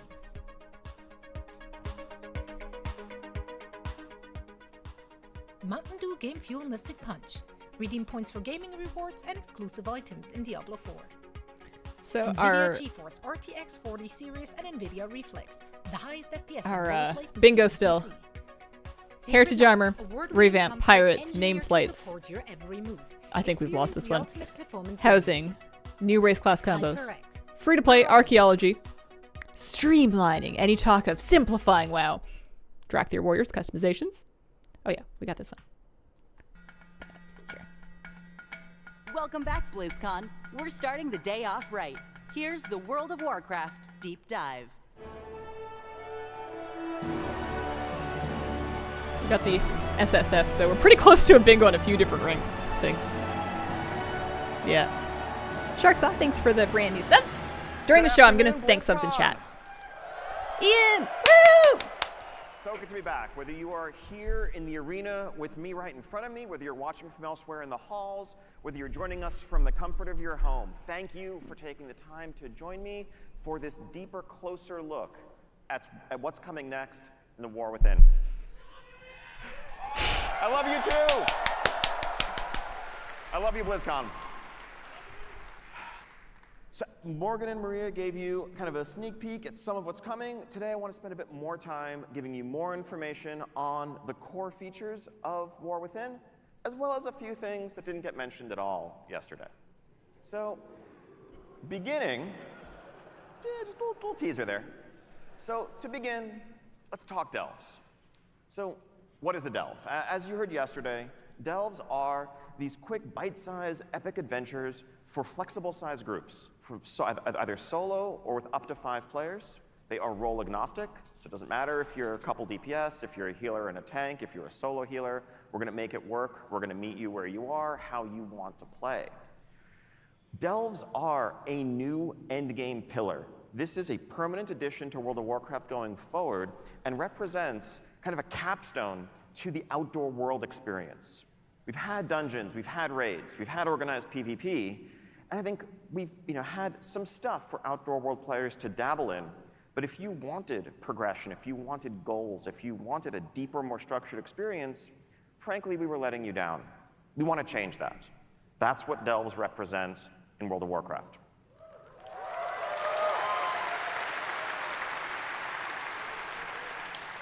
So structuring this, really we want to approach it as something that you are going to be engaging in all season long with variety and flexibility in how you approach it, and the replayability of the content is kind of a mainstay of what it's all about. But also want to build in progression. And I think if you're an outdoor world focused player, a lot of the time it's just about kind of spending your time doing a thing, going to a place, completing an event, but there aren't necessarily goals to work towards. There aren't necessarily reasons to be excited about getting an item upgrade because it's going to let you do something you haven't been able to do before. A difficulty progression built into delves is going to enable us to offer that. Now, there's a lot of lessons we've learned over the years from building this type of content, whether it was Torghast in Shadowlands, Island Expeditions, scenarios, you can throw in Horrific Visions in that list. We've learned a lot about how to tune these sorts of experiences, how to design them for flexible scaling groups of different sizes, of different role compositions, about what's fun and what isn't. But we've also learned, based on your feedback, about what not to do in some cases, in terms of how we structure it, how we present it. I think a key aspect of saying this is an endgame pillar is that it's an offering in parallel to the others, to dungeons, to raids. If you want to do this, if this is your jam, if this is your type of gameplay, we're there for you, and we want this to be as deep as you want it to be. If you're happy running Mythic Plus and you just want to focus on that, we're not looking to add another item to the checklist of things you feel you have to do to compete. It's an alternative. Unlike Torghast, which is something that we did kind of say, everyone has to do this, whether you like it or not, whether you'd rather do something else or not. That gets back to some of the philosophies that Morgan touched on yesterday and how we're approaching designing and evolving World of Warcraft. We want to meet you where you are. We want to respect your time. We want to offer you the ability to choose how you want to spend that time each day, each night in Azeroth. That sounds good. So in terms of the character of delves and what a specific one will be like, the vibe here is about unraveling mysteries, it's about exploring, it's about feeling like an extension, a seamless extension of the outdoor world experience. These are not dungeons. Every dungeon is ultimately about killing a series of bosses or boss-like encounters, and the dungeon is over when you kill the final baddest boss at the end of the dungeon. And that's kind of the structure that they all have to conform to. As much as we try to vary the formula a bit, that's pretty much what they're going to be. In the outdoor world, things are a bit different. We can, break some more of the rules. And really, at the end of the day, the one consistent thing about delves is that they're all going to end with a room full of treasure. Some of those will have a final boss guardian in front of them. Others, you may be, just exploring, traversing the delve, flipping switches, solving a puzzle, defeating lieutenants, gathering things that you need to open the vault door. We can vary the gameplay, we can vary the feel of the experience. These are going to be instanced experiences, but they are seamless. When you walk up to, this, as I'll show in a second, a fog door at the entrance to a cave, at the entrance to a structure, you're just going to walk in, no loading screen, and now you're in a delve. You want to make sure this really feels like part of and an extension of the outdoor world.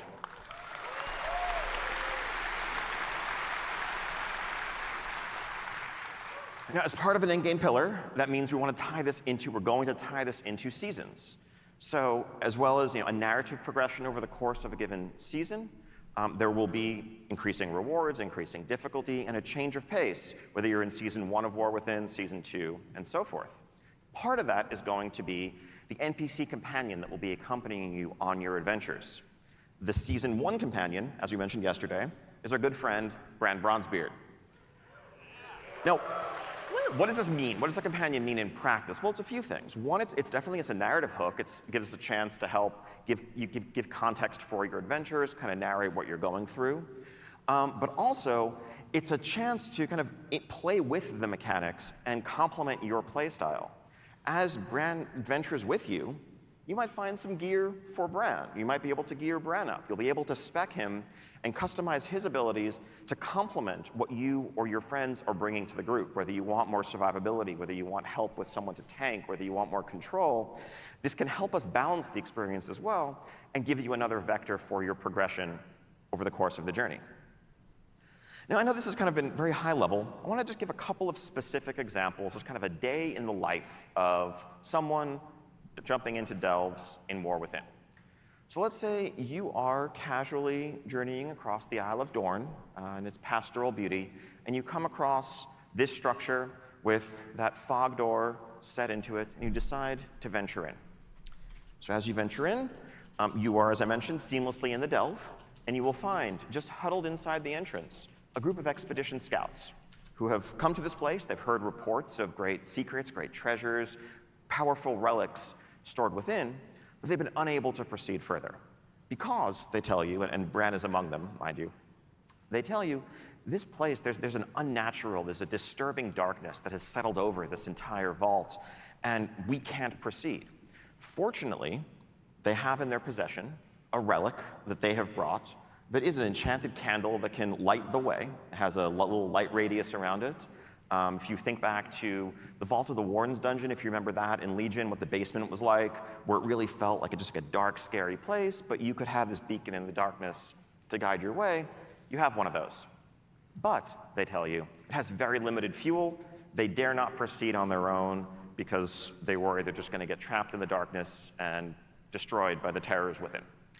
But you, of course, being the champion who's come along, you're up to the task. So you take that candle with its light radius that will begin to shrink progressively as your limited fuel burns, and you take some steps into the delve. Now, who do you find in here? Well, as it happens, you run across fellows like this guy. More jacked than your average kobold, but there's a lot of kobolds in here. And as you know, as any World of Warcraft player knows, where you find kobolds, you're going to find candles. And this guy's going to put up a fight, but it being World of Warcraft and all, you're going to take his candle.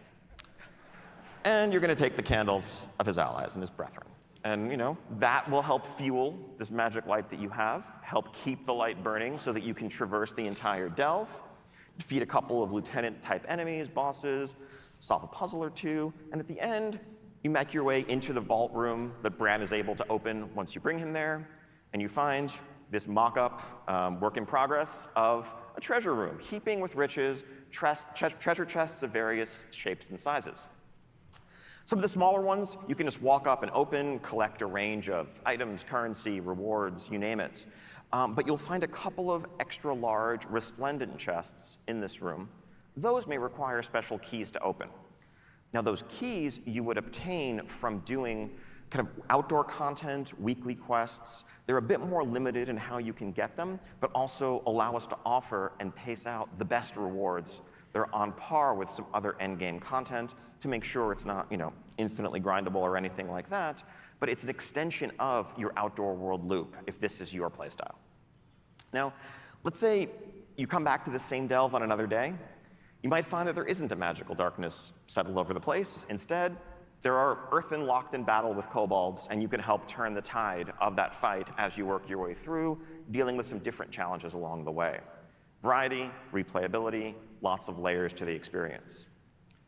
Now, so you venture back out into the zone, heading off to a different corner of it, and you come across this cave surrounded by mushrooms. It's known in legends as fungal folly. Now, maybe not being the wisest adventurer, that sounds like a great place to enter, so you take a few steps forward. In here, you might find an environment where, whether it's due to unusual ores or whatever in the walls, the rules of gravity are a bit topsy-turvy. And you'll find mushrooms scattered around the cave that you can use as basically jump pads to help navigate the environment, to skip over enemies you want to avoid, to reach high up ledges that you couldn't otherwise get to. You're starting to get the idea, like, this is more the world as toy vibe that we try to play with when we're creating outdoor events, outdoor spaces. These are not mechanics you'd necessarily find in a dungeon, but I think the team really is unshackled, is freed to explore a much wider array of gameplay when we're building delves. So let's talk a bit more about the loot. So actually, before I talk about the loot, these are the 12 delves that we currently have planned, scattered throughout the 4 zones, each themed around the ecologies, each themed around the settings that you're going to find. Now, some of the attentive among you may be saying, wait a minute, Morgan's slide said there were 13 delves yesterday. He might be right, but there also might be a secret delve that you have to explore a bit more to discover that awaits you. So yeah, loot. Part of being a seasonal pillar means going to the Great Vault every week and getting to share in that disappointment that your raiding and dungeon playing brethren have also had the pleasure to enjoy. We just want to make sure you don't feel left out. So you're welcome. So you'll note this isn't a delves row, this is a world row. And really that is enshrining these 3 PvE pillars: raids, dungeons, world. You'll be able to unlock some of these slots doing select outdoor world activities, as well as, of course, delves with better rewards from higher difficulty delves.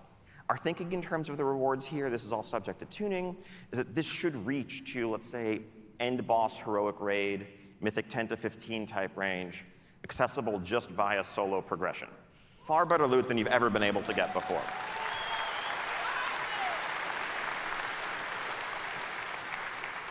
And now, I'm sure this is, I know this is the delve section, but I'm sure there's folks looking at this and being like, wait a minute, what about the PvP row? Yeah. Don't worry, we got you. We are removing the PvP row from the vault. We're doing that based largely on feedback that we've heard that randomness and PvP gearing maybe are not the best combination. I know it took a few years to get that message through to us.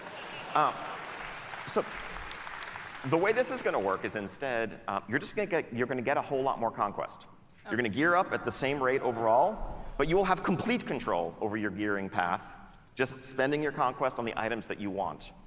With easier catch-up, if you come in late in the season, you don't have to worry about having missed certain vault weeks. Also, if you're someone who PvPs a lot and you raid, you don't have the awkward choice of that raid trinket versus the PvP item that's going to help your arena partners. So,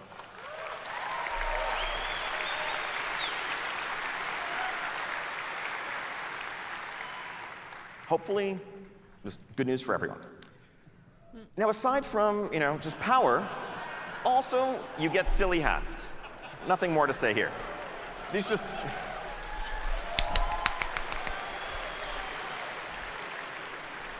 a few examples of new cosmetic rewards that will be exclusive to delves, reflecting the varied ecologies and environments you're going to be facing. So, silly hats, World of Warcraft.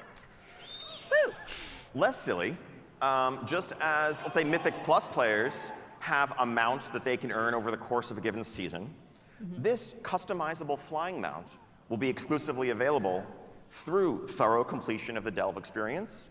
You'll note the customizability of it. This will be customizable the same way you can customize your current dragon riding drakes at the rostrum. Just modularly.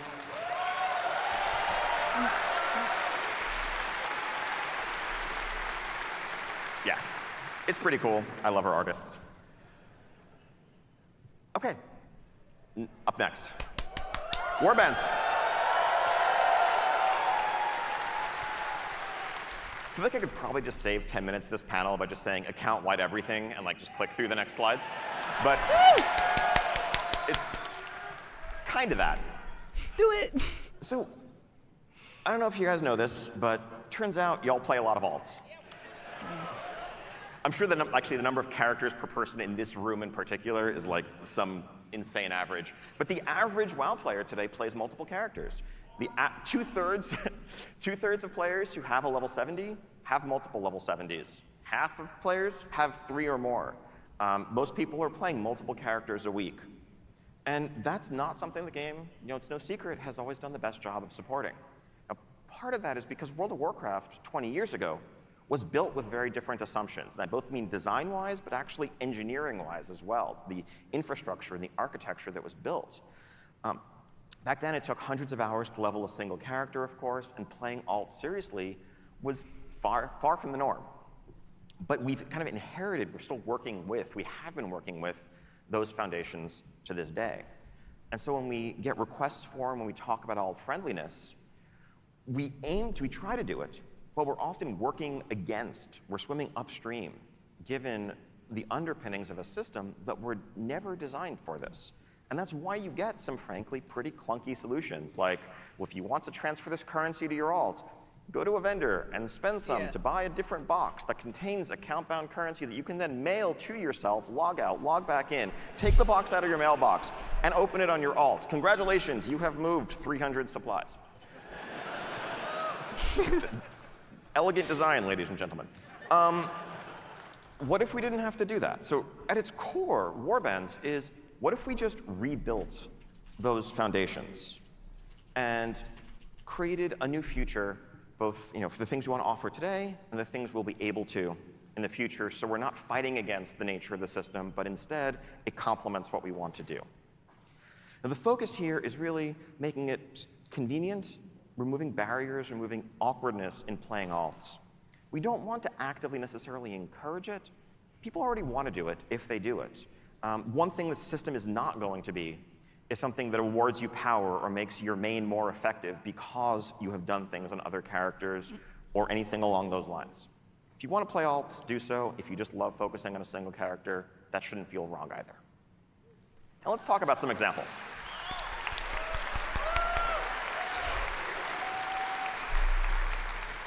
Okay, so I'm going to run through these pretty quickly. They're mostly fairly straightforward. It's a bank. It's an account-wide bank.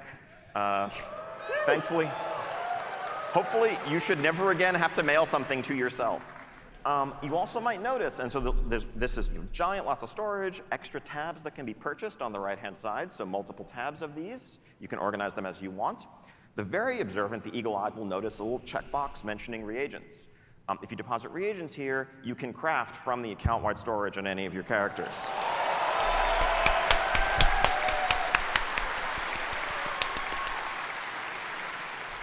Next up, maybe a little new thing. Something that you might put in this account-wide storage are the ability we will now have to create war-bound items that are war-bound equipped. You might get an item that you can't sell in the auction house or trade, but that you can give to any of your other characters for their use.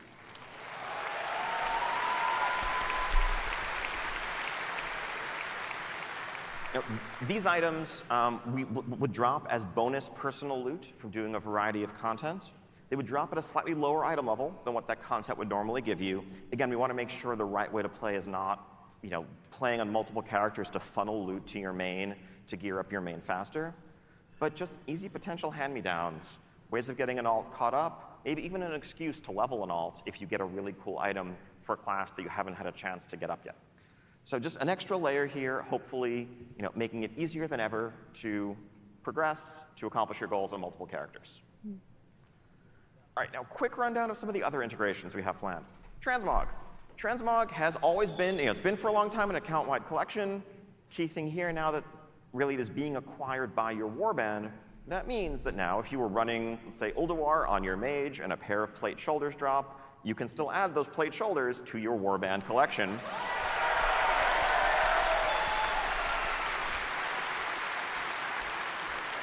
Yeah, self-explanatory. And then, if you log on your warrior later, your warrior can equip them, you're good to go. Hopefully you don't need to feel like you need to refarm the same stuff on as many different armor types anymore. Reputations, again, fairly straightforward. In War Within, reputations and renowns will work account-wide. We want to make this as retroactive as possible. That will take some work over time. We're probably going to start with Dragonflight renowns as a focus and a priority and work our way backwards. But We'd love to hear it. Going forward, we want progress earned on reputations to not really matter which character you're doing it on. At the end of the day, it's the same content, it's the same experience. If you've gained access to some perk or some recipe, having to re-earn it, not terribly compelling.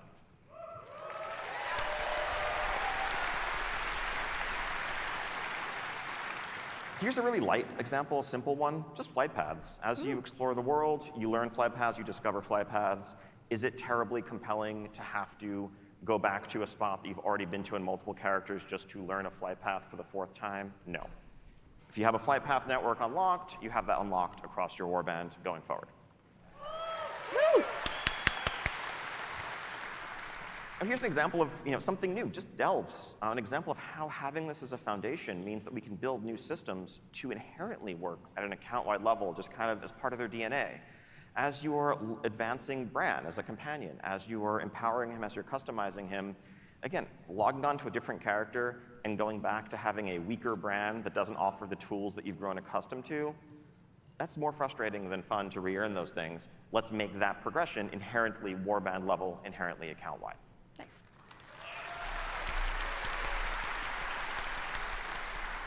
And achievements. We've had account-wide achievements for a long time. No secret, they have the little blue bar over them, indicating that they function at an account-wide level.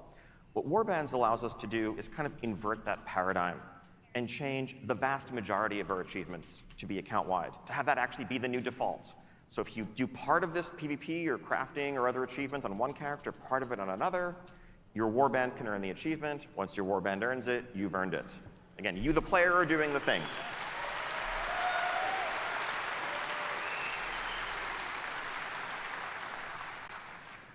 Oh yeah, and then this.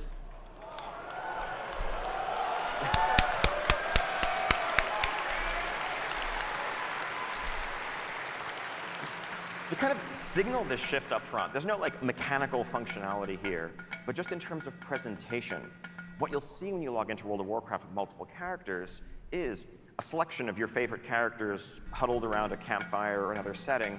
You'll still have your full list accessible, but we want to make it clear that you, the player, have this cast of characters that if you want to dress them all up in consistent transmogs, go wild. One thing you might note here, if you're very eagle-eyed, also by the way, if you're very eagle-eyed, don't read too much into things like the evoker wearing leather. That's just, it's internal mock-ups. We're not changing anything crazy there. What did I tell you? But you will note that the evoker is level 13. That's going to be a thing that's possible because they'll start at level 10. But because Dragonflight's going to be the new leveling expansion, by the way, going forward. One thing you might notice is there isn't really much here about realm selection. Warbands are a realm-agnostic, faction-agnostic feature. You will just see all your characters here. If they're on different servers, we'll make it clear that they're on different servers. But you shouldn't have to go to the change realm screen and swap around. They're just all here. That's cool. Okay. Hero talents. So,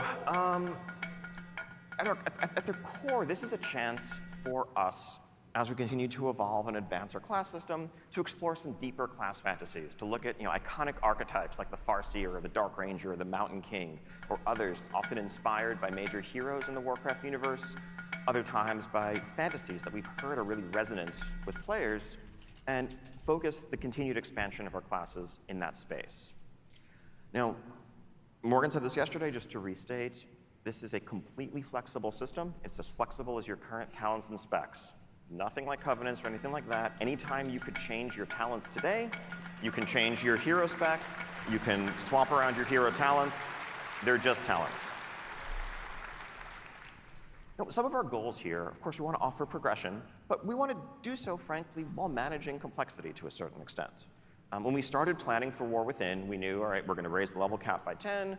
10 new levels means 10 new talent points. The kind of default option for us would have been to take the existing class and spec trees and just add a couple more rows to each of them, add new points to spend.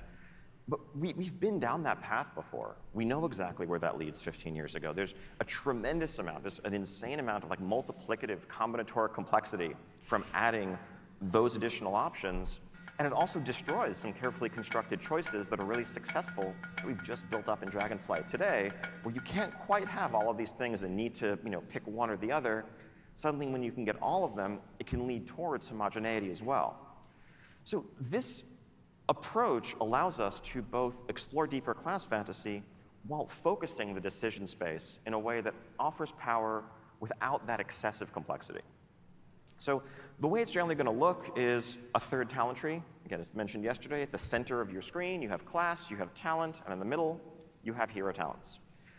You'll note, so there are 10 nodes. There's an initial node that you get as a starter node at the top that you'll get initially when you unlock the system at 71, and then 10 more nodes to unlock. You will get all of them on the way to 80. At level 80, you will have this fully unlocked, similar to Legion artifacts, let's say. So you don't have to agonize over where you're placing any choice along the way. Now, the choices that you will make are which hero spec do you want active?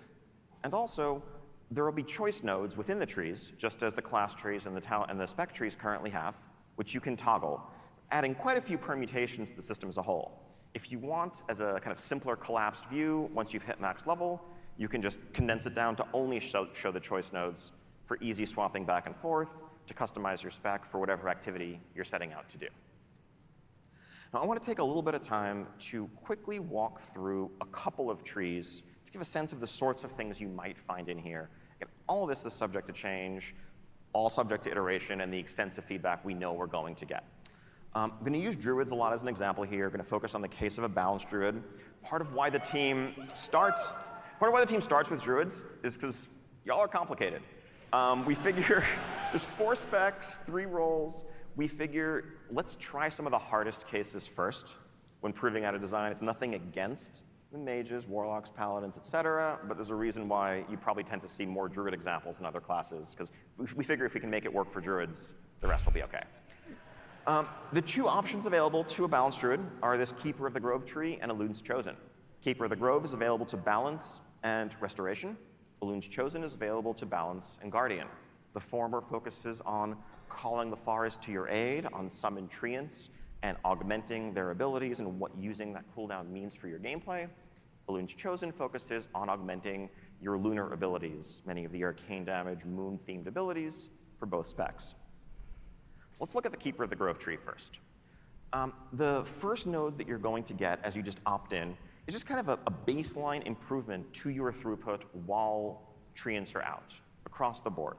This just kind of emphasizes thematically what this tree is about and makes pushing that button, having the treants out, more important to you in every regard. Some of the nodes in these trees are just going to be simple, straightforward passives. Not everything is going to double and triple down on the same treant ability. Some will, like this, regardless of what spec you are, make your treants add additional damage. Oh, by the way, if anyone's worried, wait a minute, but what about the auto taunt? That's a mess in dungeons. We'll let you opt out of that. Don't worry. Or passives could just augment your abilities, your resource pool, and just make you a better druid. An example of choice node, again, this can be about doubling down on and getting more out of having the treants active. Or maybe you really don't want all of your eggs in that basket. Even though you are going into this tree, you want the treants to be important to you. You don't want 100% of your throughput to be focused in that window. You'd rather just have some baseline improvements to all of your abilities, or to some of your core abilities. This is one of the simpler choices available, but the idea is 4 different opportunities to nudge your gameplay in one direction or another within this tree. A capstone talent, again, is often likely to double down on and amplify what the initial point was, just reinforcing that having the treants out is going to be a peak, a spike in your potential, something that you're going to plan around, and just amplify the overall benefits that you're achieving from that. Now, pivoting to Elun's Chosen, again, this is lunar themed and shared with Guardian Druids. So the first point here is going to call out 3 specific signature abilities to balance 1 Guardian and make them meaningfully more impactful to your gameplay. If you're a Guardian Druid, for example, you might read this and realize that, like Lunar Beam is going to become a pretty powerful defensive cooldown, especially in dungeons. You have a big pull going on. You're leeching a lot of damage back from what you're doing. This is now something that you can really count on and plan around as you approach your gameplay. On the Moonkid side, this, of course, adds an extra layer to planning and throughput in your rotation. Noting a couple of these things that we're modifying may be deeper optional talents in your existing spec trees. We also, where we can, want to offer ways to make sure that you can trigger those effects even if you don't have the baseline talent, though you'll probably want to as well. So this talent just has Fury of Elune triggered as you're doing your regular rotation when you Moonfire, both just naturally, it's a powerful effect that's going to fire more frequently, but also to the extent that the rest of the Elun's Chosen tree is tying into it, you'll get those benefits as well. A couple of more passive examples here. Again, just doubling down on magnifying your arcane lunar throughput, and a final capstone ability for this tree that is further reinforcing these core already been augmented. We'll leave this slide up for a while. These are our current plans for all 39 of the hero specs, so 1 per current specialization. There's some cool fantasies here to explore. Definitely really curious to hear community feedback on all of these, which are exciting, which are most resonant, which sound, frankly, maybe a bit lame. Are there any that you hoped you'd see on here that you're not seeing on here? We are well underway building these out, but it's definitely early enough for us to pivot on a lot of these if there's something the community is really excited about. I want to triple super underscore, the example talents I just gave are work in progress, very subject to change. Probably no part of the game is more prone to iteration, and for no part of the game is the community input more essential than class design, spec design. To that end, when we move into our alpha, probably in the spring, we want to have as many, if not all of these hero specs playable from the start, so that we have the entire alpha and beta window to iterate on them, to replace the things that aren't working, to dial them all in to where everyone's going to be excited about what they're getting in War Within. It's a long road ahead. We can't wait to share that journey with you and really just collaborate, discuss back and forth every step of the way.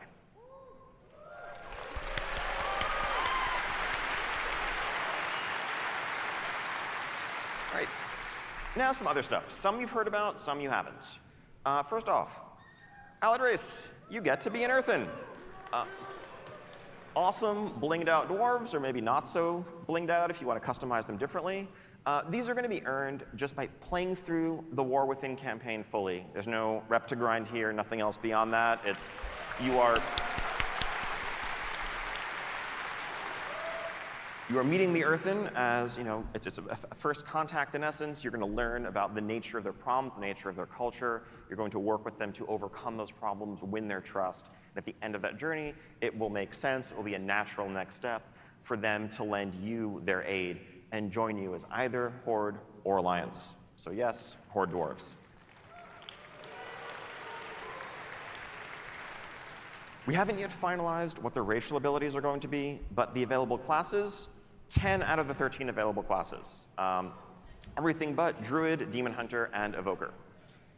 Now on the right side here, you see a concept of the Heritage Armor you'll be able to earn from leveling your Earthen to max level. All right, Dynamic Flight.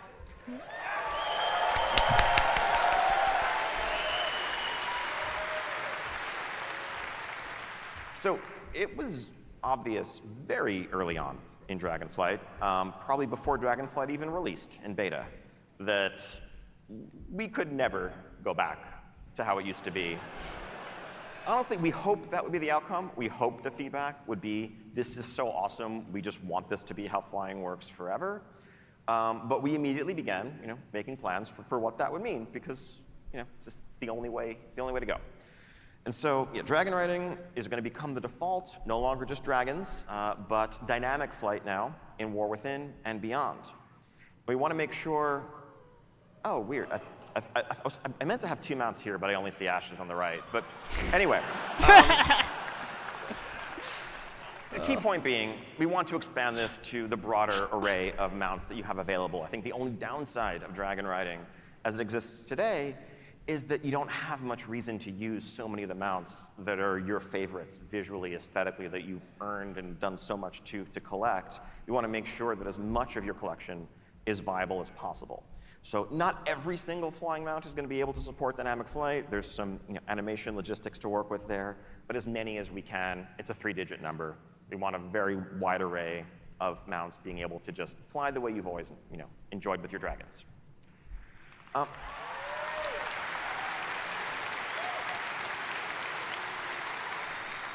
just to clarify, this is the future of flying. So everywhere that you can fly today, you'll be able to dynamically fly or dragon ride. In fact, not just in the War Within, a little sneak peek, I think in our upcoming 10.2.5 update, you'll be able to dragon ride in Eastern Kingdoms, Kalimdor, Northrend, Outland, you name it.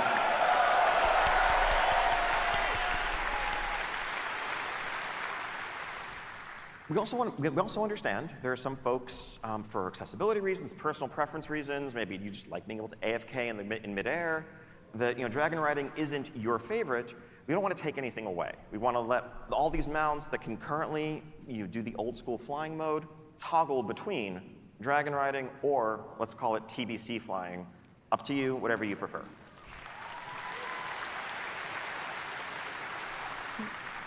And again, to be clear, dynamic flight will be available from the very start when you go to Kazalgar and the Isle of Dorn, just as it was in Dragonflight. That's good.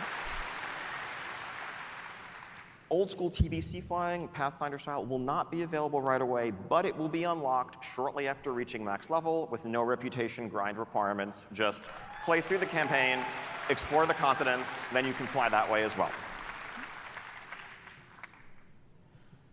The existing dragon riding glyph system in the Dragon Isles, we want to pivot that to a bit more of something that's evergreen. Some of those unlocked traits may change to only work within the Dragon Isles. Others that are more essential to just the experience feeling good, like vigor increases, regenerates, the active abilities, are just going to be things that you will inherently get as you earn dynamic flight and level up naturally. We don't want down the line players to feel like they have to go back to an old expansion and fly around and collect a bunch of glyphs just to be able to explore the new expansion. And in that vein, this is going to be the new default for leveling players. I mentioned earlier, when War Within comes out, instead of BFA, Dragonflight will be the new leveling experience that you merge into as a new player after you leave Exile's Reach. And so you're going to get dragon riding very early in that experience. As you just level up, gain player levels, you will improve your flight ability and get all the vigor perks and everything else that everyone has come to expect. And that's just going to be how the game works as a baseline. This is what flight is now.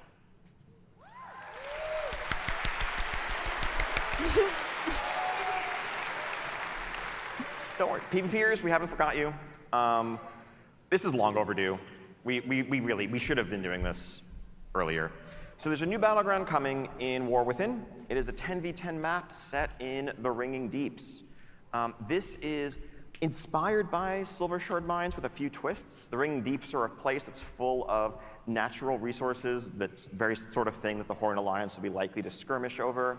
I'm going to show you a very rough, early, kind of like top-down mock-up of the layout here. The idea is, unlike Silvershard Mines, which is radial symmetry, this is more mirrored and reflects the two sides trying to both push their own minecarts to collect resources while also fighting over a pivotal central control point that's going to change the outcome and the momentum of the match.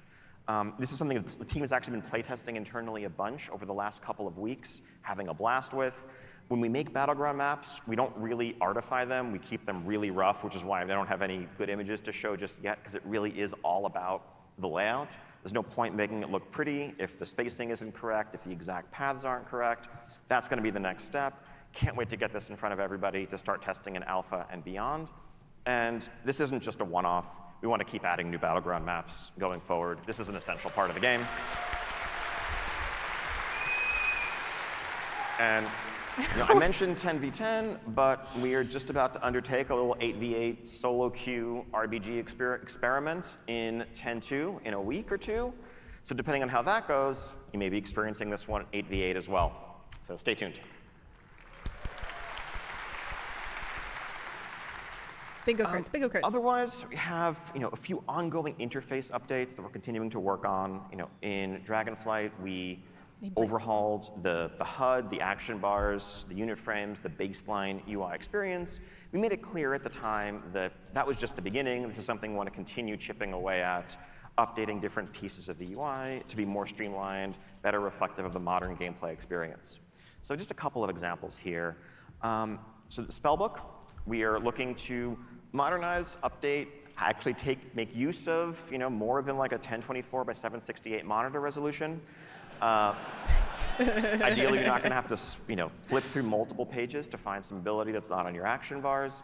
Also, we're combining this with our talent screen. If you look at the tabs at the bottom, you have spec, talents, and spells all in one place. So it's kind of a one-stop shop for all the things that your character has available, rather than having two separate windows that you need to move between.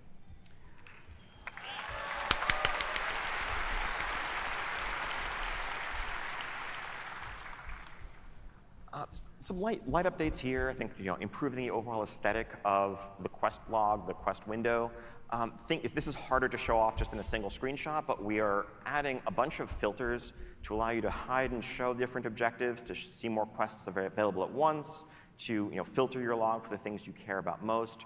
We also have a full pass in progress on our quest iconography to make it easier to differentiate between daily and weekly quests and remove our reliance on just shades of color as much as we do, which really it is a color blindness issue for the range of quest bangs where the only difference is what color it is. And again, this is just a couple of examples of ongoing efforts.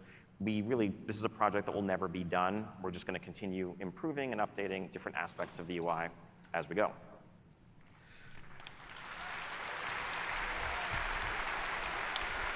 Yes. So this one basically speaks for itself. I've mentioned earlier, your warband is a cross-realm construct.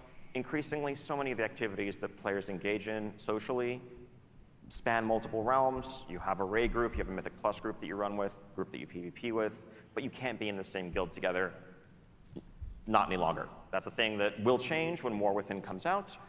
Apply, recruit, server shouldn't matter when it comes to joining a guild, when it comes to being in a guild, when it comes to accessing the perks of being in a guild.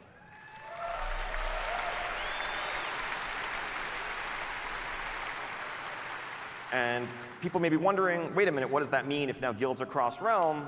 What about Mythic raiding? If your guild is cross-realm and your guild wants to raid Mythic, you should be able to do that day one. So no more realm restrictions there.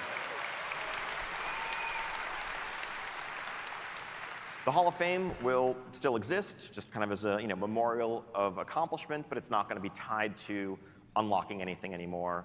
That's just there day one. And really, just philosophically, this is another step towards one of our goals of just tearing down barriers, making the game as social as possible, making it as easy as possible to play with who you want to play with, regardless of your server, regardless of your faction. As much as possible, if you want to play WoW with somebody, let's make that happen.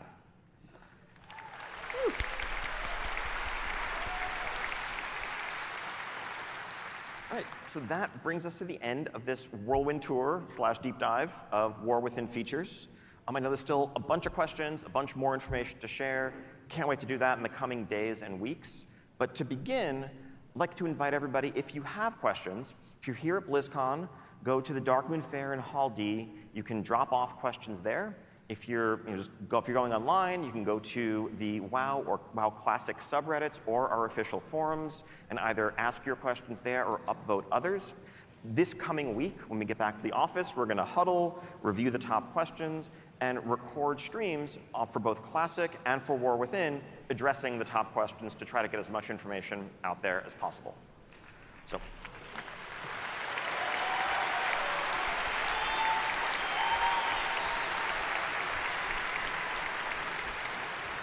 Once again, thank you so much for joining us. We are so excited to begin this journey together with you. Can't wait for the War Within.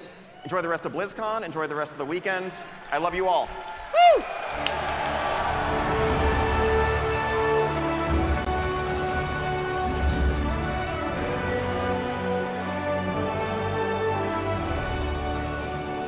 right. Here, let me turn that down. That was it. They'll have the BlizzCon VOD on their YouTube channel and on their Twitch channel. You'll be able to watch BlizzCon back. Had it on YouTube last night. Yeah, they'll have them up. That was cool. I'm pretty sure, unless I'm like really, really aggressive, I don't think that we get a bingo. We were really close.